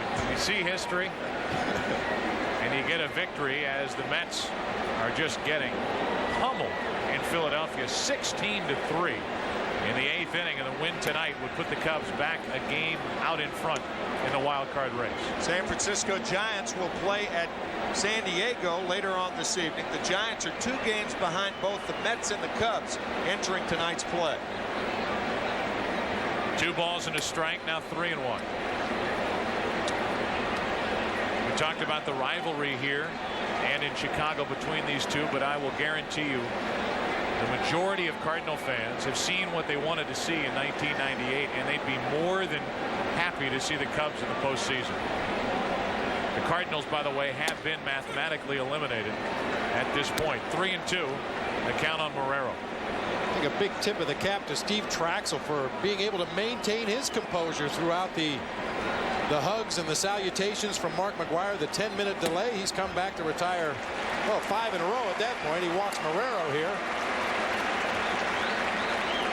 Let's go down to Steve Lyons, who's standing by with the commissioner. All right, Joe, thank you very much. This is Bud Selig. And Bud, you are an owner of the Brewers. When Henry Aaron hit his 715th, can you compare that to this moment tonight? Well, that was a very dramatic moment, and it was remarkable then. And this has been, I don't think, Steve, in all the things I've seen in my 35 years in baseball, I'm not sure I've ever seen anything like I've seen here the last 3 days. And tonight was magnificent. You think of the history and just the way Mark handled it when he came over here and hugged the Maris family. This is a great moment for baseball, for all of us involved. It's been some summer, and it got capped off tonight. So this is the type of moment that for 2 or 3 generations people remember where they were when he hit the home run. And you certainly see some emotion from Mark McGwire that we're not used to seeing in years past. You know, you really do. Both Sammy Sosa and Mark McGwire have handled it well, and I just can't tell you what how much grace and dignity they brought to the game. And we're having a great year, but they certainly are 2 of the primary reasons. And it's not only their achievements, which are obviously, magnificent. It's the way they've handled themselves all along. Could this have happened in a better baseball city than St. Louis? Well, I have to be a little careful that, but because I said this at my press conference. But look, when you think of St. Louis and you go back to the Gas House Gang and you go back to Stan Musial and Red Shaneens, who are sitting right here, and you think of all those years and the remarkable attendance they have. This is, if you were to ask, is there a better baseball town in America? The answer is no, there isn't. This town is absolutely remarkable, and its history proves it. All right, but I know that you've had a great time. We certainly have too. Let's send it back up to you guys in the booth. All right, Steve, thank you, and thank you to Bud Selig. As DeShields takes a ball down and in, 1-2. Well stated from the commissioner. To put it into perspective, it's been good, wholesome fun at the old ballpark. Good family entertainment. A word that the commissioner used that we've kicked around here in the booth, but I think it's very apropos for both the gentlemen that have been pursuing this record is dignity. They both carry themselves in such a dignified, respectful manner. You can't help but root for them. Got another balk call. This time Steve Traxel is called for the balk, and we will get a mild argument from Jim Riggleman. And Larry Poncino, the first base umpire, tries to give a long distance reason to Jim Riggleman as he heads out as to why the balk was called. This is our second balk of the night. One by Merker and one here by Traxel. Earlier in the game, you may remember Delino DeShields was picked off on a similar balk move from Steve Traxel. And that's what Bob was talking about earlier. When you break that left leg, you're committed to go home. He did it again, and a balk was called. It's a very subtle movement, and it's timed so perfectly that a lot of times Traxel and the other Cub right-handed pitchers have been able to get away with it. That front knee buckles just enough, and they spin, make the throw to first base. Most base runners are trained to concentrate on that leg. When they see that left leg buckle, they know the pitcher's going home. You know what it points out? along with everything you're talking about, is the mild argument that Tony La Russa put up back in the first inning. While it didn't change the call at the time, changes the circumstances here because he planted the seed in the head of Larry Bonsino. Base hit to left field. Here comes Marrero. Glenn Allen Hill kicks it in left. A run scores. It's a 2-2 game on a base hit by Delino DeShields.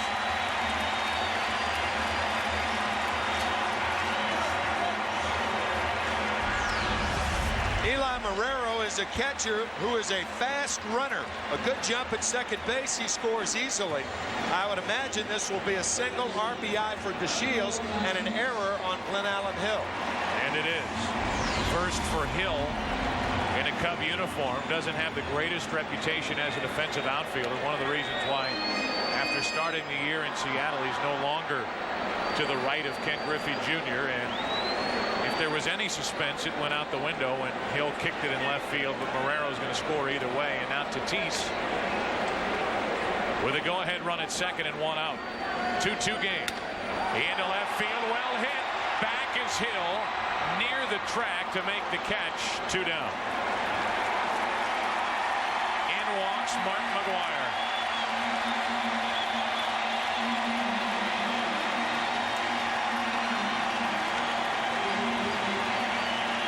This is not going to be a popular decision, but if I'm Jim Riggleman, I walk McGwire in a minute.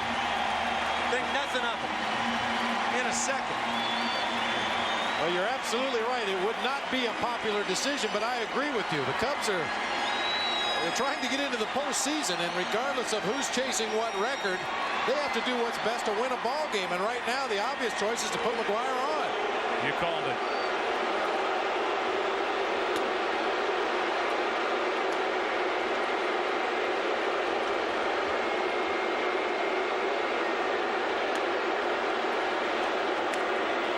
The intentional walk to Mark McGwire will put 2 on with 2 out for Ray Langford.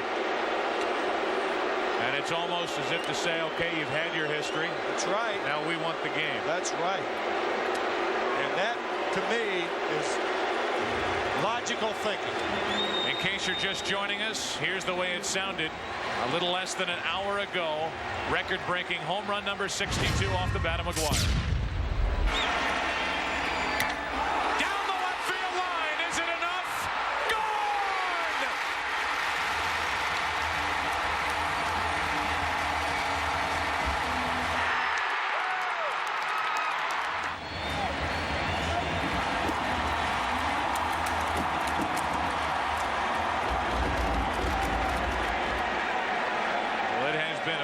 Affair around here lately with Mark's 10-year-old son arriving just in time to see home run number 61 yesterday, and he doesn't have to miss another day of school.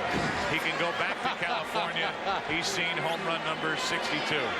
Well, on 61 and 62 both, it appeared that Matt McGwire wanted to do that high-five punch in the stomach thing that the Cardinals do, and both times Dad picked him up and ruined the fun.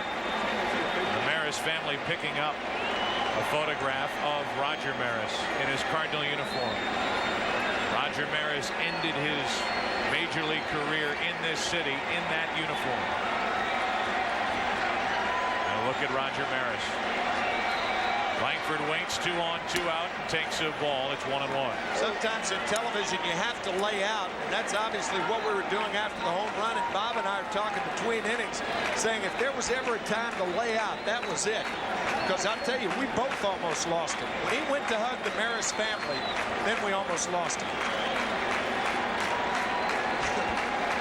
2 on 2 out, 1 ball, 1 strike.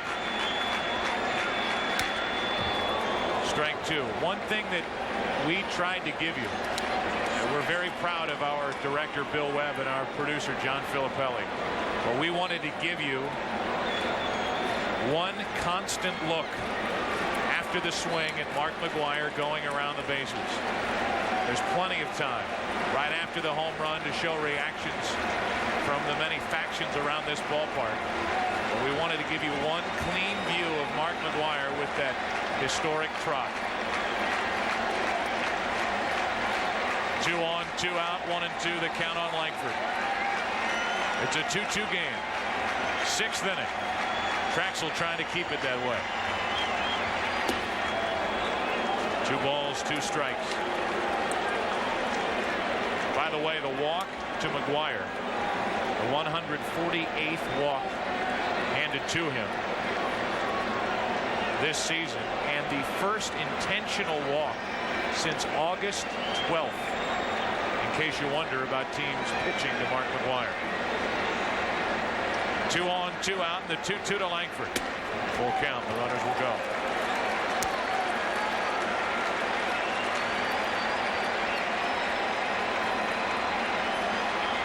We'll keep talking about records. That man, Mark McGwire, is at a pace for 166 walks. The Major League record is held by Babe Ruth with 170. Many people didn't think that could be done. 2 on, 2 out, and Langford shoots one into deep right center, at the track, at the wall, 3-run homer, 5-2, St. Louis.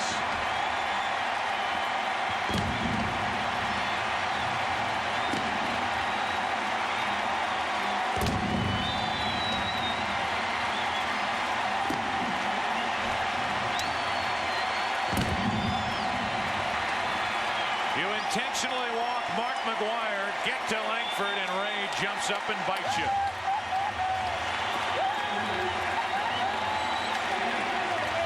The lower the pitch, the harder he hits it. That looked like a splitter. Ray Langford does not miss pitches around the knees. And that's part of the reason Mark McGwire has not been intentionally walked since August 12th. Ray Langford having a big year behind him in the order.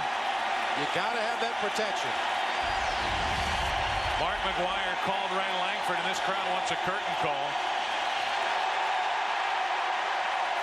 Mark McGwire called Ray Langford the best protection he has ever had in any lineup he's been in. That was an off-Broadway curtain, by the way. It was. 2 out, nobody on, and a ball high to Gant.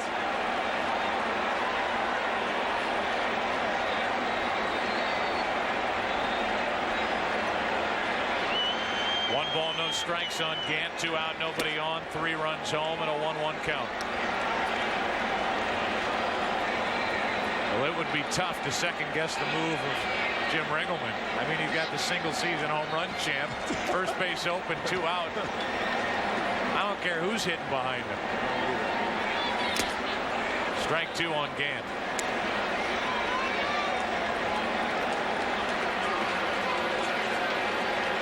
Langford is the man hitting behind him.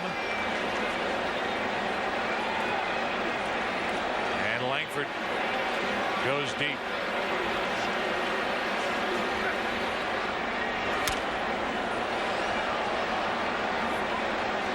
Tim, you mentioned Tony La Russa's week. Losing his mother over the weekend. Jumping on a flight. Going to Tampa, Florida, which is where he is from, to attend the funeral services of his mother, Oliva. Getting on a plane, knowing that his father was doing well enough to let him attend this game. And he hustles to get back here and is in the dugout for Mark McGwire's 62nd home run. And Tony La Russa wanted to be here for that.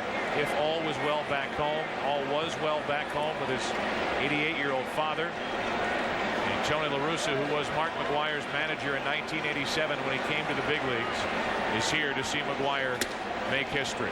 2-2 on Gant.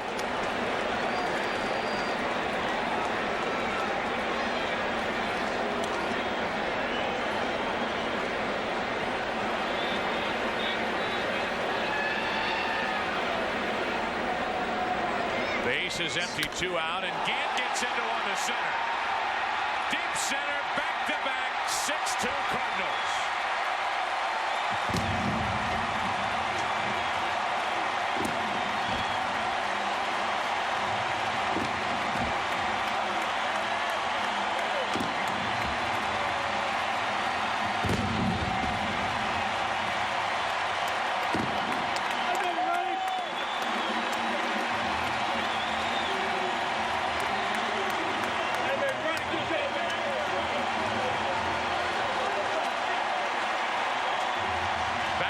home runs. And this swing by Ron Gant marks the end of a historic night for Steve Trachsel. The Cardinals lead 6-2.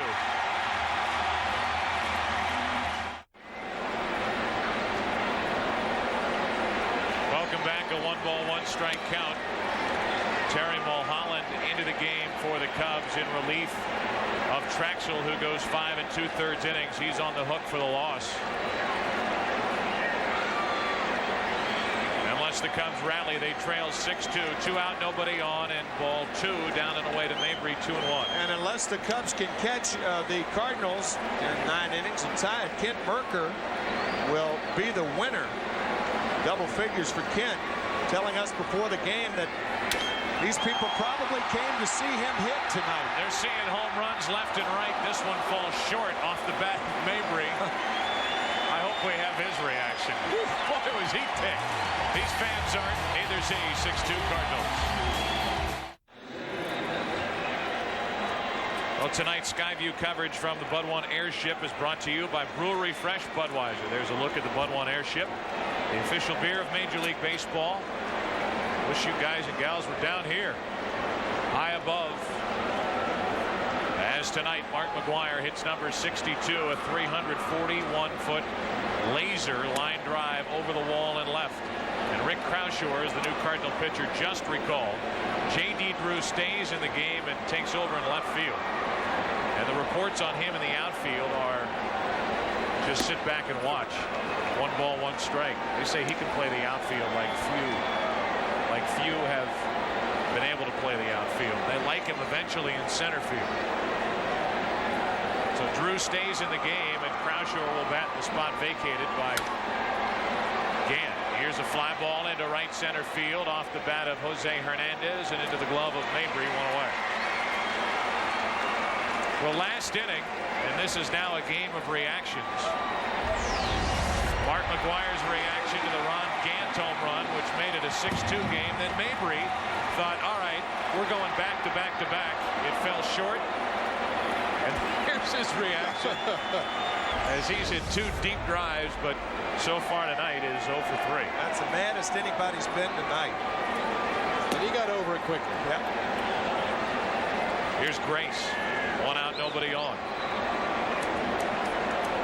The 7th inning stretch is coming, but that is pretty much redundant. I mean, it's already happened. It's happened one time after another throughout this game, and maybe they'll rest. 7th inning rest. Stay seated. Yeah. 1 out, nobody on. Grace up. Sosa next. And a strike to Grace from Croushore, who features that good fastball and the screwball from a right-handed pitcher.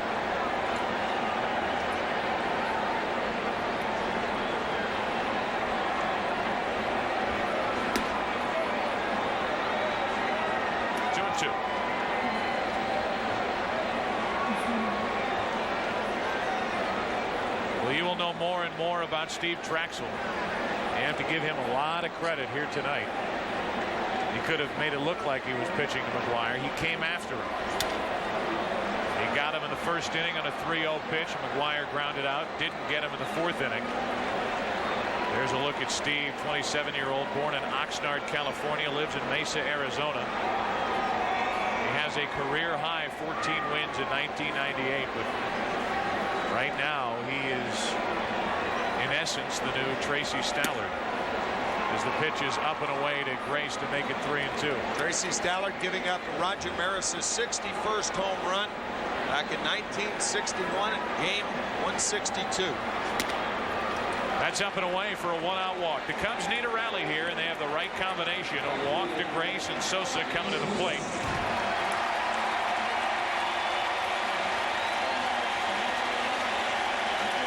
Sammy, who gets yet another standing ovation here.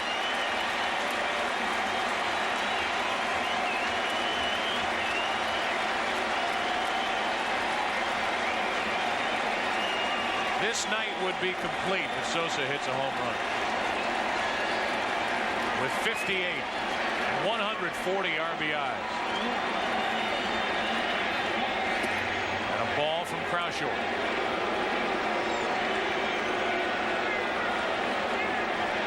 The Cubs have 43 come from behind victories on the season. One of the marks of this 1998 Chicago Cubs ball club, they're never out of a game, especially when you've got Sammy Sosa in the middle of your lineup. Broken back into left center field. A late break by J.D. Drew, but he's there to put it away. Sosa is retired.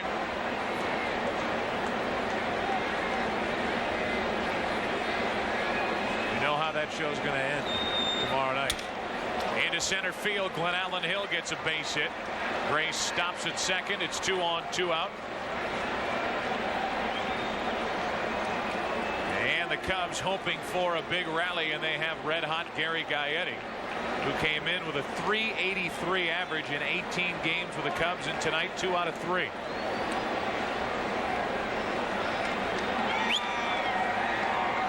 There is a big difference between breaking a record and breaking the record. And tonight, Mark McGwire broke the record that most people think is the most revered in any sport. Home runs in a single season.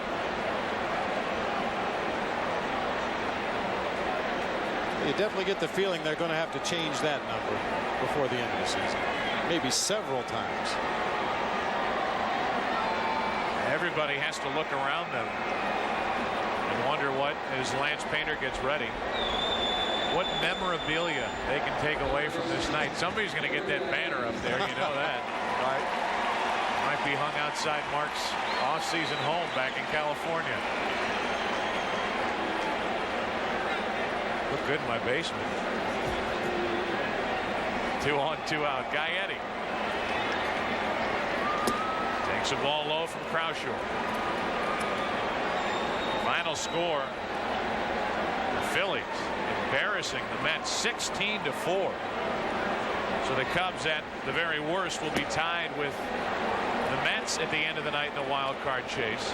And there the Mets a half game out. If the Cubs fail to rally, they'll be back even. But then you start looking at the Giants again.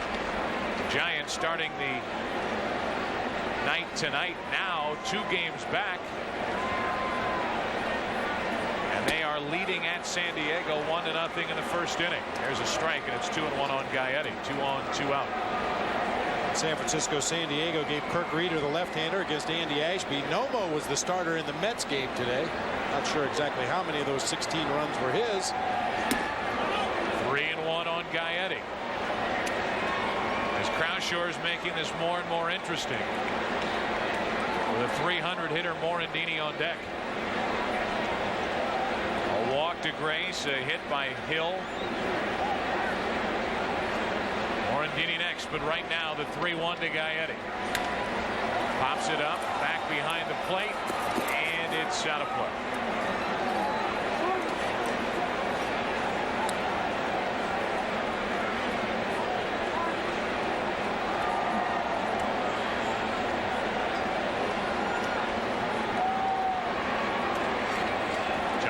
And the Cardinals will head to Cincinnati after tonight's game. I think that'll be a fun flight.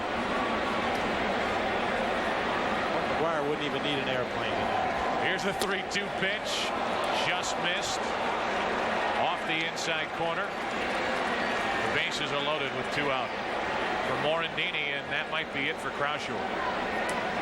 This 3-2 pitch just inside to Gary Gaetti. Could have been a little low. Good call. And with Morandini coming up, Croushore, who was just reinstated on the Cardinal roster, as the rosters have been able to expand now in September, cannot get through a full inning. We're in the 7th. The Cubs are rallying, trying to get back in it. Lance Painter will enter. Lance Painter takes over, third pitcher of the night for St. Louis, second of the inning, and he inherits a bases loaded 2 out Mickey Morandini situation. Morandini always a tough hitter, but particularly with runners on base, he'll battle, he'll hang in there tough. Although it looks like Matt Mieske has come out into the on deck circle to hit for Mickey Morandini. Well, we praised one move. I have to question this one. And Mieske might step in and pound a grand slam with the bases loaded 2 out, and he is a 300 hitter. But Morandini is a season-long accomplished 300 hitter, doing a lot of that against left-handed pitching, and I don't. It is a strange move unless there is an injury that we don't know about to Mickey Morandini. Morandini was in the on-deck circle, and I am going to go out on a limb and say there's nothing physically wrong with him. But it's Mieske now as Jim Riggleman goes to the right-hander. Bases loaded, 2 out, facing Painter and taking a ball high. Matt Mieske has spent the better part of his career in Milwaukee. And in his first year with the Cubs, there are his career numbers with the bases loaded. He's a 300 hitter. He did just get recalled from AAA Iowa. So Morandini is lifted here in the 7th with the bases loaded, 2 out. And that's low, ball 2, 2-0.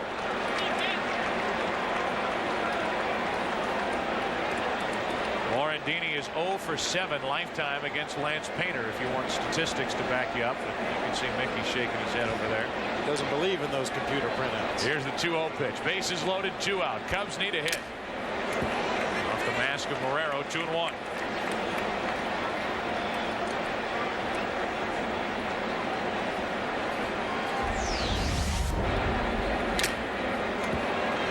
Being a catcher's easy, huh? A lot of people think shots like that don't hurt, but they do. Will rattle your cage, cross your eyes for a few minutes.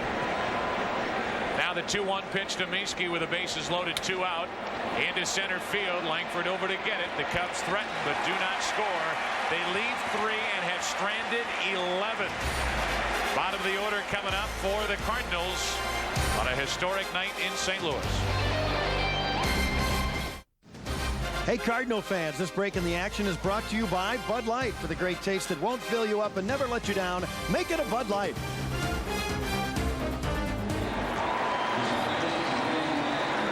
Terry Mulholland goes back to work. New second baseman is Jason Maxwell.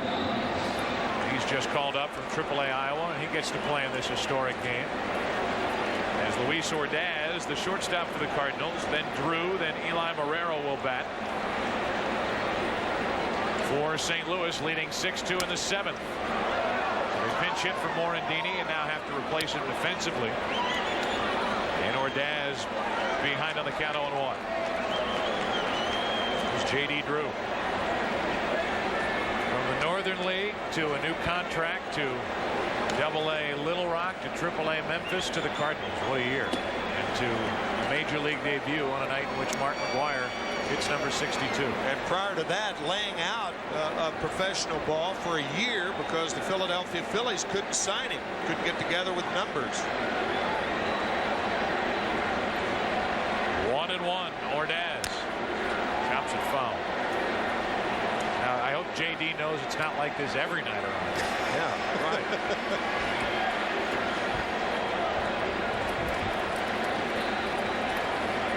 Cardinals, for the most part, are penciling him in for a starting spot in their outfield next year. And it's a big topic of discussion around here because of the impending free agency. Part of Brian Jordan, who may leave at the end of the year. 2-2 on Ordaz.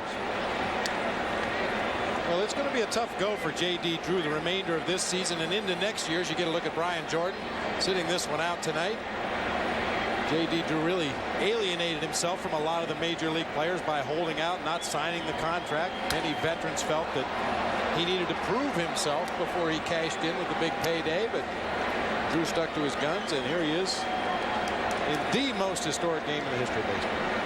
A lot of people thought, Tim, that it was his agent, Scott Boras, who was driving that train. J.D. Drew and his family will tell you it was J.D. Drew and his family that were driving that train. But it wasn't Boras trying to make a statement. The 2-2 to Ordaz is to the second baseman, Maxwell, just into the game. His first put out goes without a hitch, 1 away. And the final number, from what I understand, a little over $8 million as a bonus. That is whether he makes it or not. Bonuses have gone up since I was playing. No kidding. Is it hypocritical at all for major leaguers to make the comments that some made publicly about J.D. Drew with regard to holding out for the money? Perhaps. Yeah, that's a good point. Come on. Into left center field off the bat of Drew. Lance Johnson to his right, 2 out.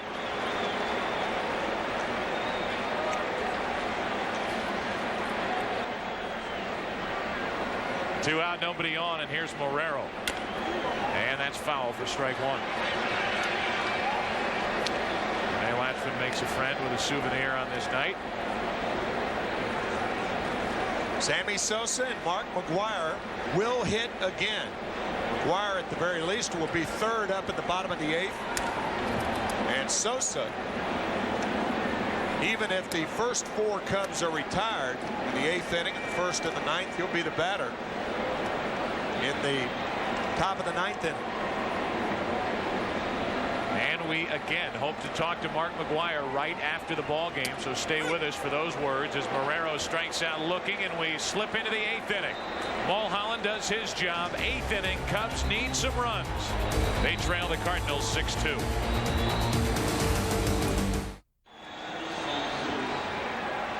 Here is our Toyota game summary. Mark McGwire hits his 62nd home run of the season, an all-time record. Period. What more do you want? The Cubs want a lot more. They trail 6-2, and they get a leadoff base hit from Scott Service. On our Toyota game summary, Sammy Sosa 1 for 3 with a single and a walk, and everybody around here pulling for a Sosa home run. Mark Grace an RBI single in the 1st.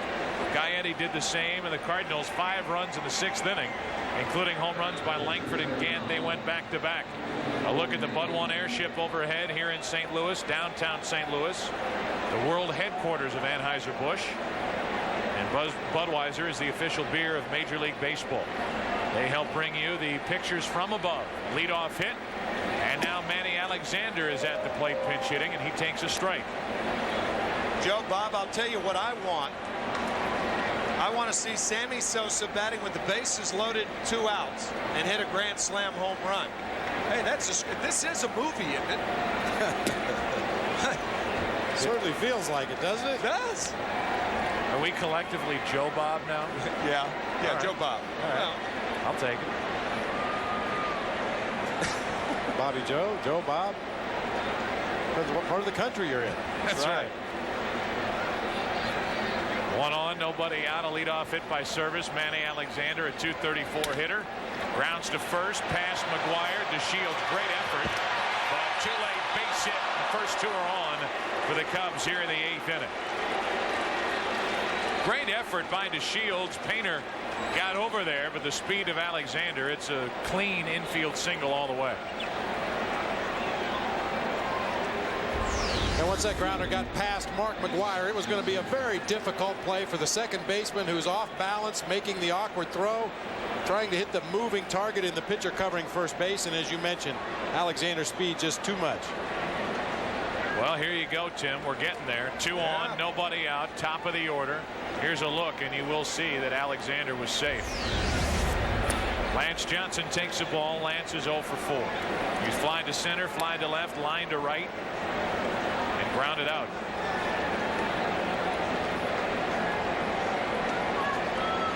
Action starts for the Cardinals in their bullpen, and there's action for the Cubs in their bullpen. We got action. 2 on, nobody out, and Johnson takes his strike. 1-1.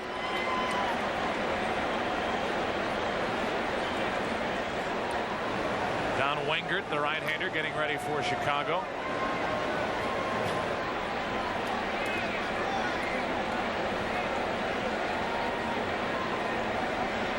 Two on, nobody out, and a 1-ball, 1-strike count on Johnson. And a visit to Painter while they get John Frascatore ready in the Cardinal bullpen. By the way, after tonight's game is over, there is postseason in baseball this year, right? There is. Right, the World Series. It will happen. Wild card, National League Championship Series, American League. You know, you would think this is the 7th game of the World Series. That's the feeling it has to me. I would agree with that, and I would also add that as Johnson takes a pitch low to make it 2-1, this season is setting up for an extremely exciting postseason and World Series. And of course, the would be blamed for self-serving reasons for saying that, but I think people who watch this game day in and day out believe that. 2 on, nobody out, 2 balls and a strike on Johnson, and 2-2 as all of a sudden the high strike is being called, which is to the delight of Lance Painter. Since he's thrown a couple pitches up near the top of the zone. Now this entire baseball season has been kind of a can you top this? Yeah. Good numbers for Johnson with runners in scoring position. He has a man out there. Lays off, and it's 3-2. Ken Griffey Jr. satisfying the Pacific Northwest with 50 home runs. San Francisco with a possible wild card. The San Diego Padres with a marvelous ball club. Houston, a very dangerous club. Off the plate, the Cardinals will get only one. The Atlanta Braves are the Atlanta Braves again. We'll put that on hold, and we'll show you, Tim and Bob and the rest of our viewers, the reaction from across the country when Mark McGwire connected. Diamond Vision Board here at Veterans Stadium.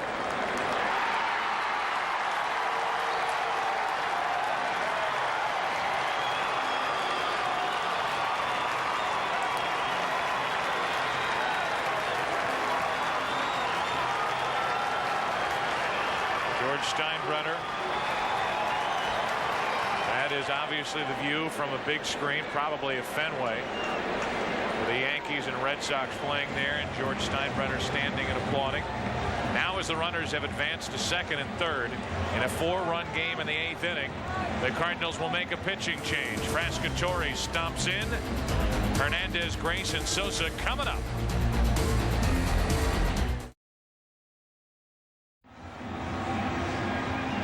Well, Sammy Sosa, Tim, probably thinking along the lines that you were earlier, hoping he gets a chance, and there is a way he could bat in this inning representing the tying run.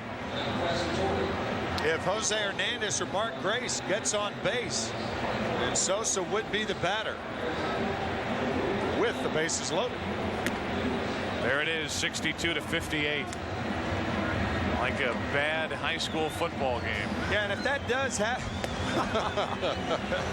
bad defensive high school football game.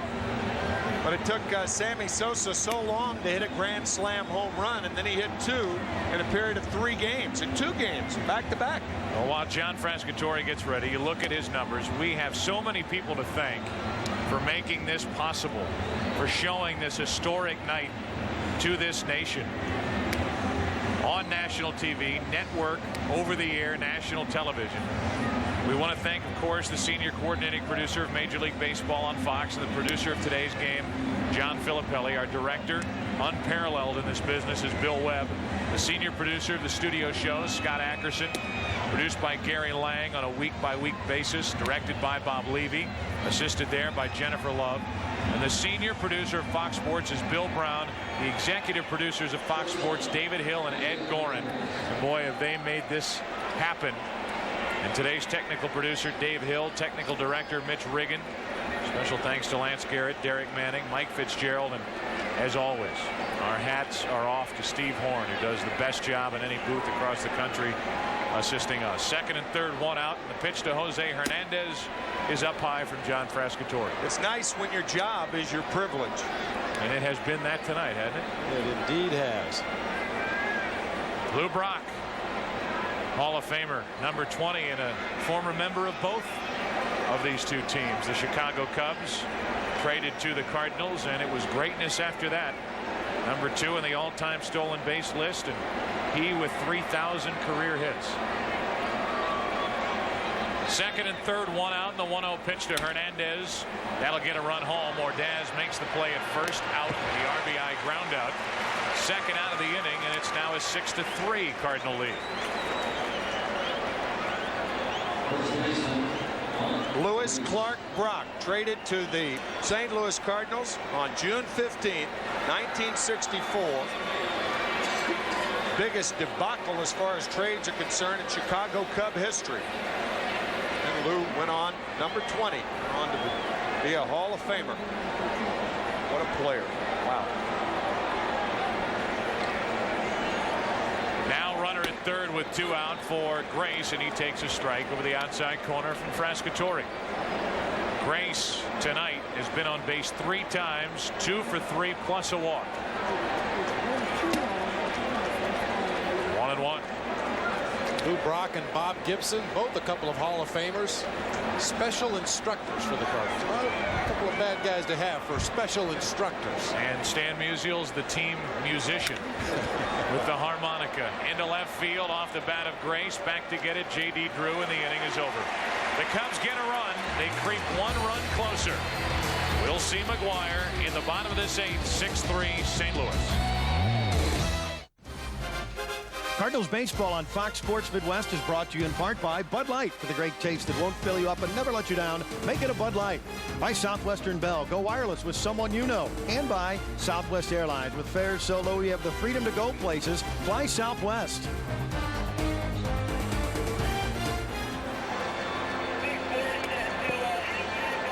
Welcome back to the ballpark. The name of the ballpark, Busch Stadium, in the city of St. Louis, Missouri. And tonight, Tuesday, September 8th, 1998, Mark McGwire broke the single-season home run record of 61 home runs, hit by Roger Maris in 1961. He has 62 and counting, and I think the and counting is going to leave a lot of drama for the rest of this season. I don't know how you could possibly predict where he's going to end up. I mean, the pressure is off now. He could fall into a slump and finish the year on a down note. He could respond exactly the opposite way. The pressure's off. He's relaxed. He's having fun. He may go on a tear. But whatever number he ends up at, I have a feeling it's going to stand for quite some time. And I tell you, I think Sammy Sosa is going to be relentless for the rest of the season because the Cubs have something to fight for. A ground ball to first off the bat of the Shields. 1 away as Grace takes care of it. New pitcher is Don Wengert. Takes over for Mulholland. 3rd of the night. The numbers for Wengert, a record of 1-3.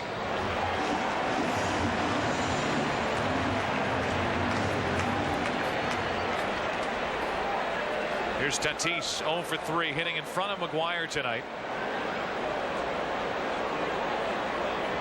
Manny Alexander now at second base as they take Jason Maxwell back out of the lineup. 1 out, nobody on, and a strike is poured into Tatis. Well, soon I will be leaving you two.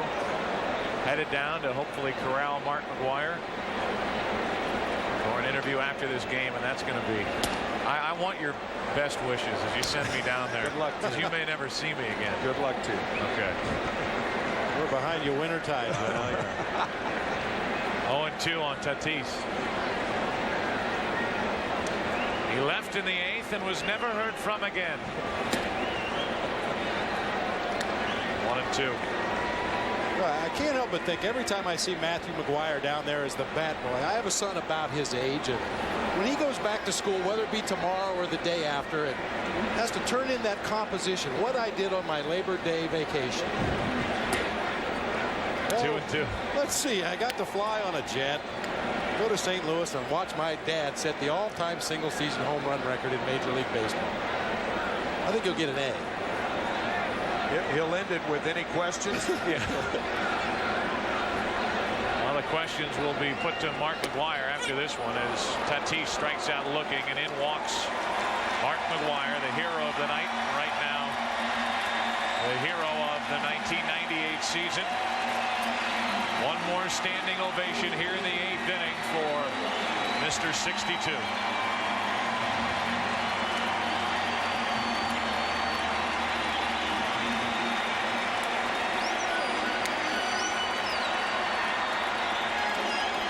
From here on out, it's not going to be any more.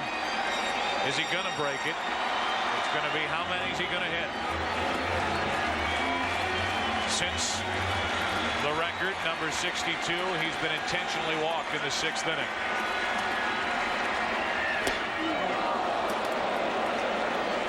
An enormous pressure since spring training began.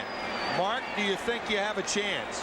And then he opened the season with 4 home runs in 4 games to tie Willie Mays, the only other player to do that. 2 out, nobody on, and a 1-1 count on McGwire. He's been hearing this since really the end of last year. Yeah. When he ended up with 58. First question of spring training for Mark McGwire. You think you can break the record?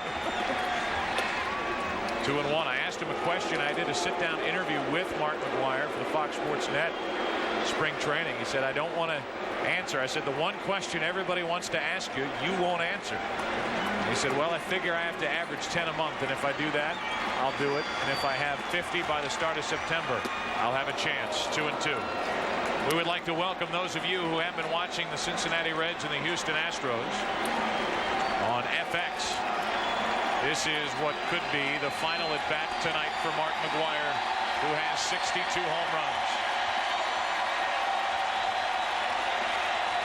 The 2-2 pitch from Wengert. Full count.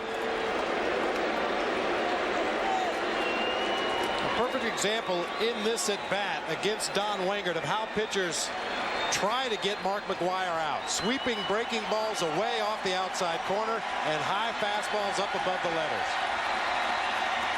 Here it comes on 3-2. A 2-out walk. So after the record, an intentional walk and now an unintentional walk. But if you want to get an asterisk out for that one, you can go ahead. Maybe unintentional in the books, but Wengert was not going to groove one on 3-2. So the walk continues the inning, and it ends the night for Don Wengert with Langford coming up. He's already burned the Cubs tonight once. And Chicago will go to the left-hander here in the 8th. Well, folks, at the end of the game, we hope to speak with Mark McGwire and recap his magical season. Then, for the most extensive coverage of this home run chase and all the post-game activities, turn to Fox Sports News Primetime.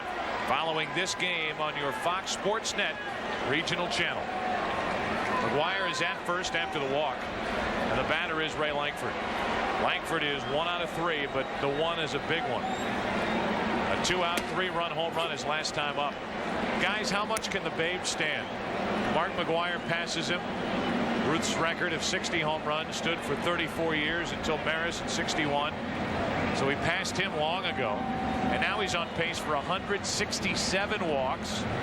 Ruth's record there is the major league record of 170. That could be eclipsed, which would be incredible that he could do both in the same season. Because Babe Ruth did not hit 60 home runs and set the National League or the American League record, Major League record for walks in the same season. He walked 170 times in 1923 and homered 60 times, of course, in 1927.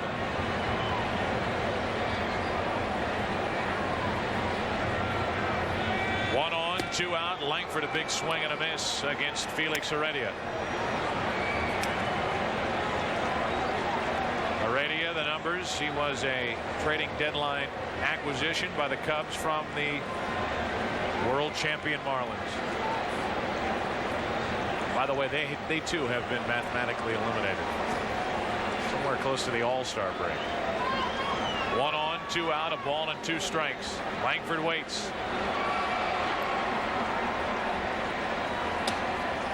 2-2.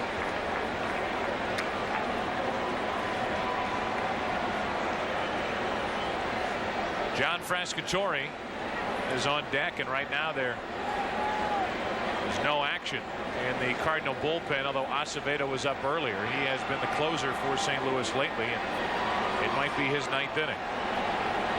Here's the 2-2 to Langford. That should end 8 innings for the night. Lance Johnson staggers under it, has it. McGwire is left. The Cardinals strand a runner in the 8th inning. And we go to the 9th. 3 outs away from the end of this one. 6-3 St. Louis. On a night as historic as this, that's all the Cardinals need is a change in their battery. Tom Lampkin, the new catcher, and the new pitcher, Juan Acevedo, as Joe Buck is making his way down to the dugout to talk to Mark McGwire. Well, Tom Lampkin was one of those guys Joe mentioned earlier about how when a pitcher has a no-hitter going, guys on the bench try to stay away from him. They don't mention it. And throughout McGwire's chase of the home run record, the guys on the Cardinals bench have tried to avoid the topic as much as possible. And Tom Lampkin, one of his teammates, who refused to shake his hand. I'm not going to shake your hand until you break the record. Lampkin broke down last night, or however, on number 61, decided to go ahead and shake his hand, and now today could officially congratulate him on breaking the record. Told us before the game that he did not know what he was going to do tonight. He didn't think he could stick to it, just sitting over on the bench idly. Well, here's Sammy Sosa,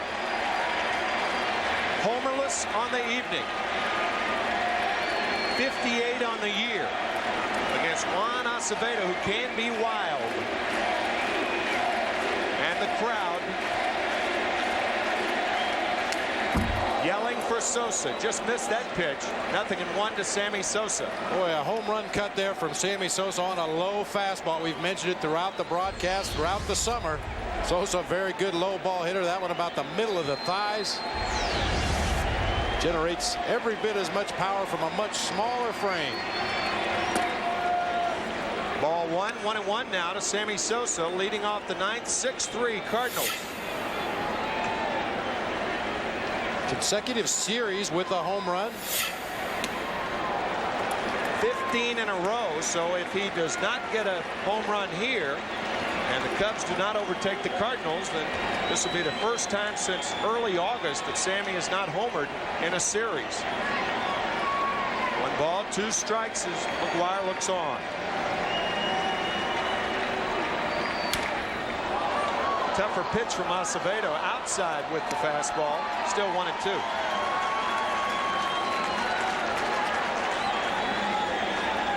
You wonder if Sammy Sosa has a sense of relief that McGwire's finally broken the record. It's a good point.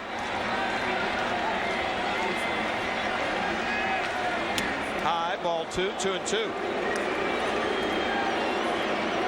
Now Sammy can get back to business of trying to win the wild card berth in postseason play for the Chicago Cubs.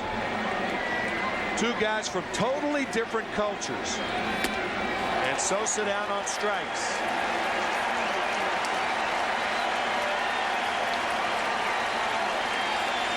One out here in the 9th inning, and this copyrighted telecast is presented by authority of the Commissioner of Baseball, and he's here tonight, and may not be reproduced or retransmitted in any form, and the accounts and descriptions of this game may not be disseminated without express written consent.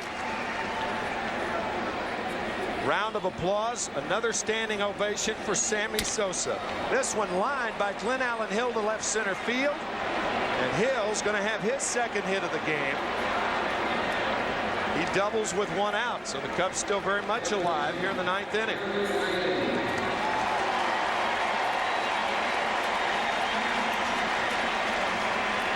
Gary Gaetti coming up. We talked about Sosa earlier, mentioning that he was from the little bastion of baseball strength down in the Dominican Republic, San Pedro de Macorís. There was a marvelous article in the New York Times by Larry Roeder today, talking about when the games are on down there and the streets in San Pedro de Macorís, they're as empty as when the government decrees a curfew. They're all inside listening to what Sammy has done. Lined hard over the head of the left fielder J.D. Drew, but what Joe Buck said earlier, he got a little glimpse of with a great jump on a ball hit by Gaetti. 2 out. And on one of the toughest balls for an outfielder to play, that line drive hit directly at you, and Drew, as you mentioned, a great jump, immediately broke back toward the wall and was able to make that reaching catch almost at the warning track. And Orlando Merced will be the pinch hitter for Jason Maxwell, the second baseman. Merced, formerly with the Pittsburgh Pirates, most recently with the Toronto Blue Jays, and exclusively as a left-handed batter now. He was a switch hitter when he came up. 2 out, Glenn Allen Hill on second. 6-3 St. Louis. Check swing, foul ball. 0-1 to Orlando Merced.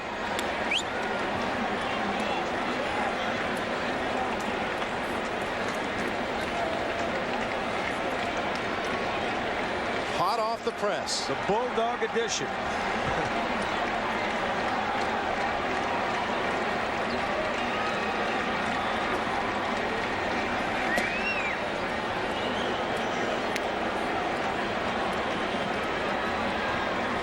Bob Brinley and I have just received the Bulldog edition of the St. Louis Post-Dispatch that says unbelievable class 62.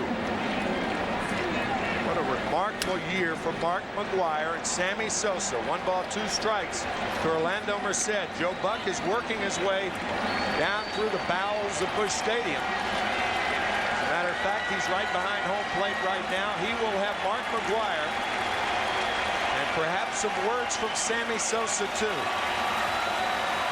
Fans on their feet on this historic night.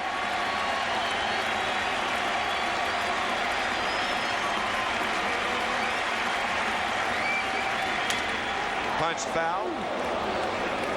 That delays further elation here in St. Louis.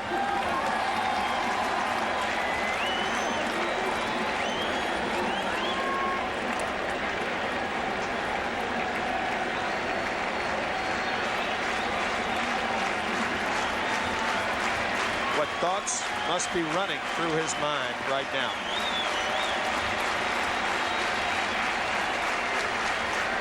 Curveball way high, 2-2 now to Merced. Well, Mark has been so accommodating to the press. Post-game media sessions after every ball game that go on and on and on. And I imagine this is one that he's looked forward to and is anxious to put behind him. Finally, with a chance to be somewhat pensive.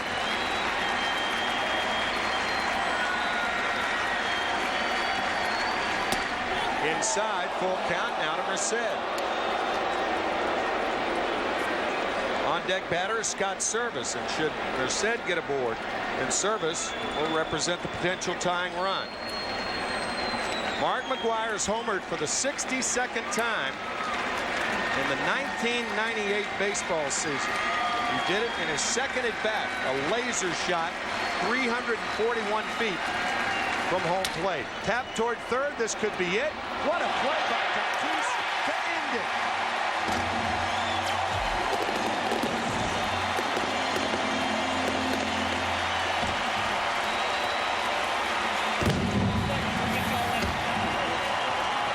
We are planning, and Joe is down on the field right now. We're planning to have an interview with Mark McGwire. Mark McGwire and Sammy Sosa will be talking to Joe Buck and Steve Lyons. Winning pitcher Kent Mercker, his record 10-11. Losing pitcher Steve Traxel, his record 14-8. Joe talked about it earlier. For Steve Traxel, he will be forever remembered in baseball history as giving up Mark McGwire's 62nd home run, a solo shot here tonight. We get one more look at the historic home run off the bat of Mark McGwire, as Tim mentioned and Joe earlier. An absolute laser beam to left field. The only question was, is it high enough to clear the fence? Obviously it was.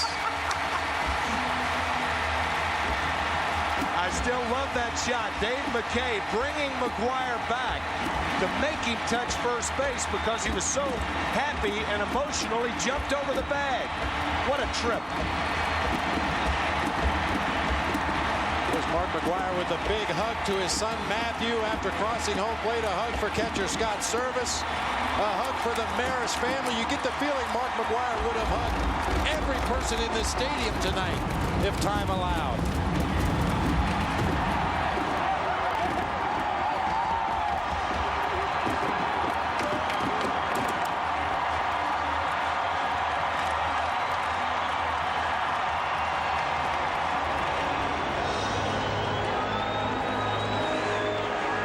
With his parents now.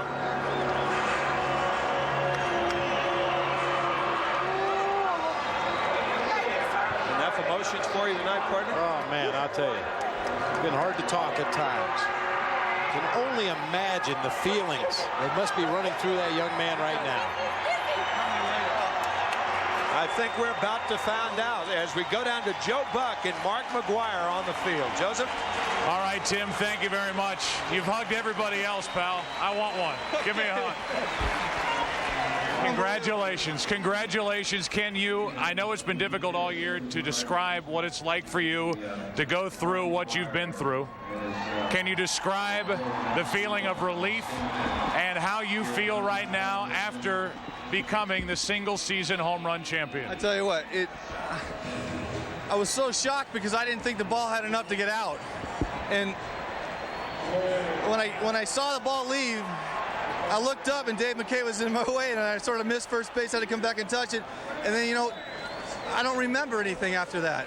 And then I come in and everybody's hugging me, and I lift up my son, and I'm hugging, and I go over and talk to the Marises, and I just I was numb. And then I said, I still got to play the game, and it's like, oh my God, I can't believe this. But it's an absolutely incredible feeling. It's I can honestly say I did it. I want to say in front of the world, it has been such a pleasure watching you conduct yourself on the field and off the field. This is the headline, unbelievable class. He's in a class of his own on the field, and why don't I welcome in his parents right now, John and Ginger McGwire. You two ought to be awfully proud of the young man that you helped put together and give to the world. John, first can you describe what you're feeling tonight? Ginger and I are deliriously happy over Mark's accomplishment. I mean, it's just phenomenal what he's achieved this year, starting with spring training and setting his mind to accomplish this goal. It's beyond our wildest dreams to be here tonight. Last night, he hit the 61st on my 61st birthday. Tonight, he hit his 62nd for the people of St. Louis, as he said. What a class act. A class act. And Mom, I know you don't like this, but just a quick word about Mark and how proud you are. It's just an incredible moment in the history of baseball, and I'm just so very proud of my son. Thank you. Love you guys. It just seems so unreal. Do you want to pinch me? Yes, it's real. Congratulations. And for you, my friend, you realize, and this is the last question, I'll let you go, you realize what you have done for the game of baseball, don't you? You flung this game on your back, and you've taken it for a ride in 1998. Well, I tell you what, if I'm responsible for it and the fans are coming out to watch it, I'm sure proud to be responsible for the game of baseball getting back on its feet, because I tell you what, I am damn proud of what I've accomplished, what I had to go through, and especially the support I've been getting here in St. Louis is absolutely incredible. And I thank St. Louis for everything. Well, on behalf of St. Louis, on behalf of the baseball world, the sports world, and right now pretty much the country, I want to say thank you, Mark McGwire, and congratulations. Thank you. I appreciate it. That's Mark McGwire, ladies and gentlemen. Thank you, Mark.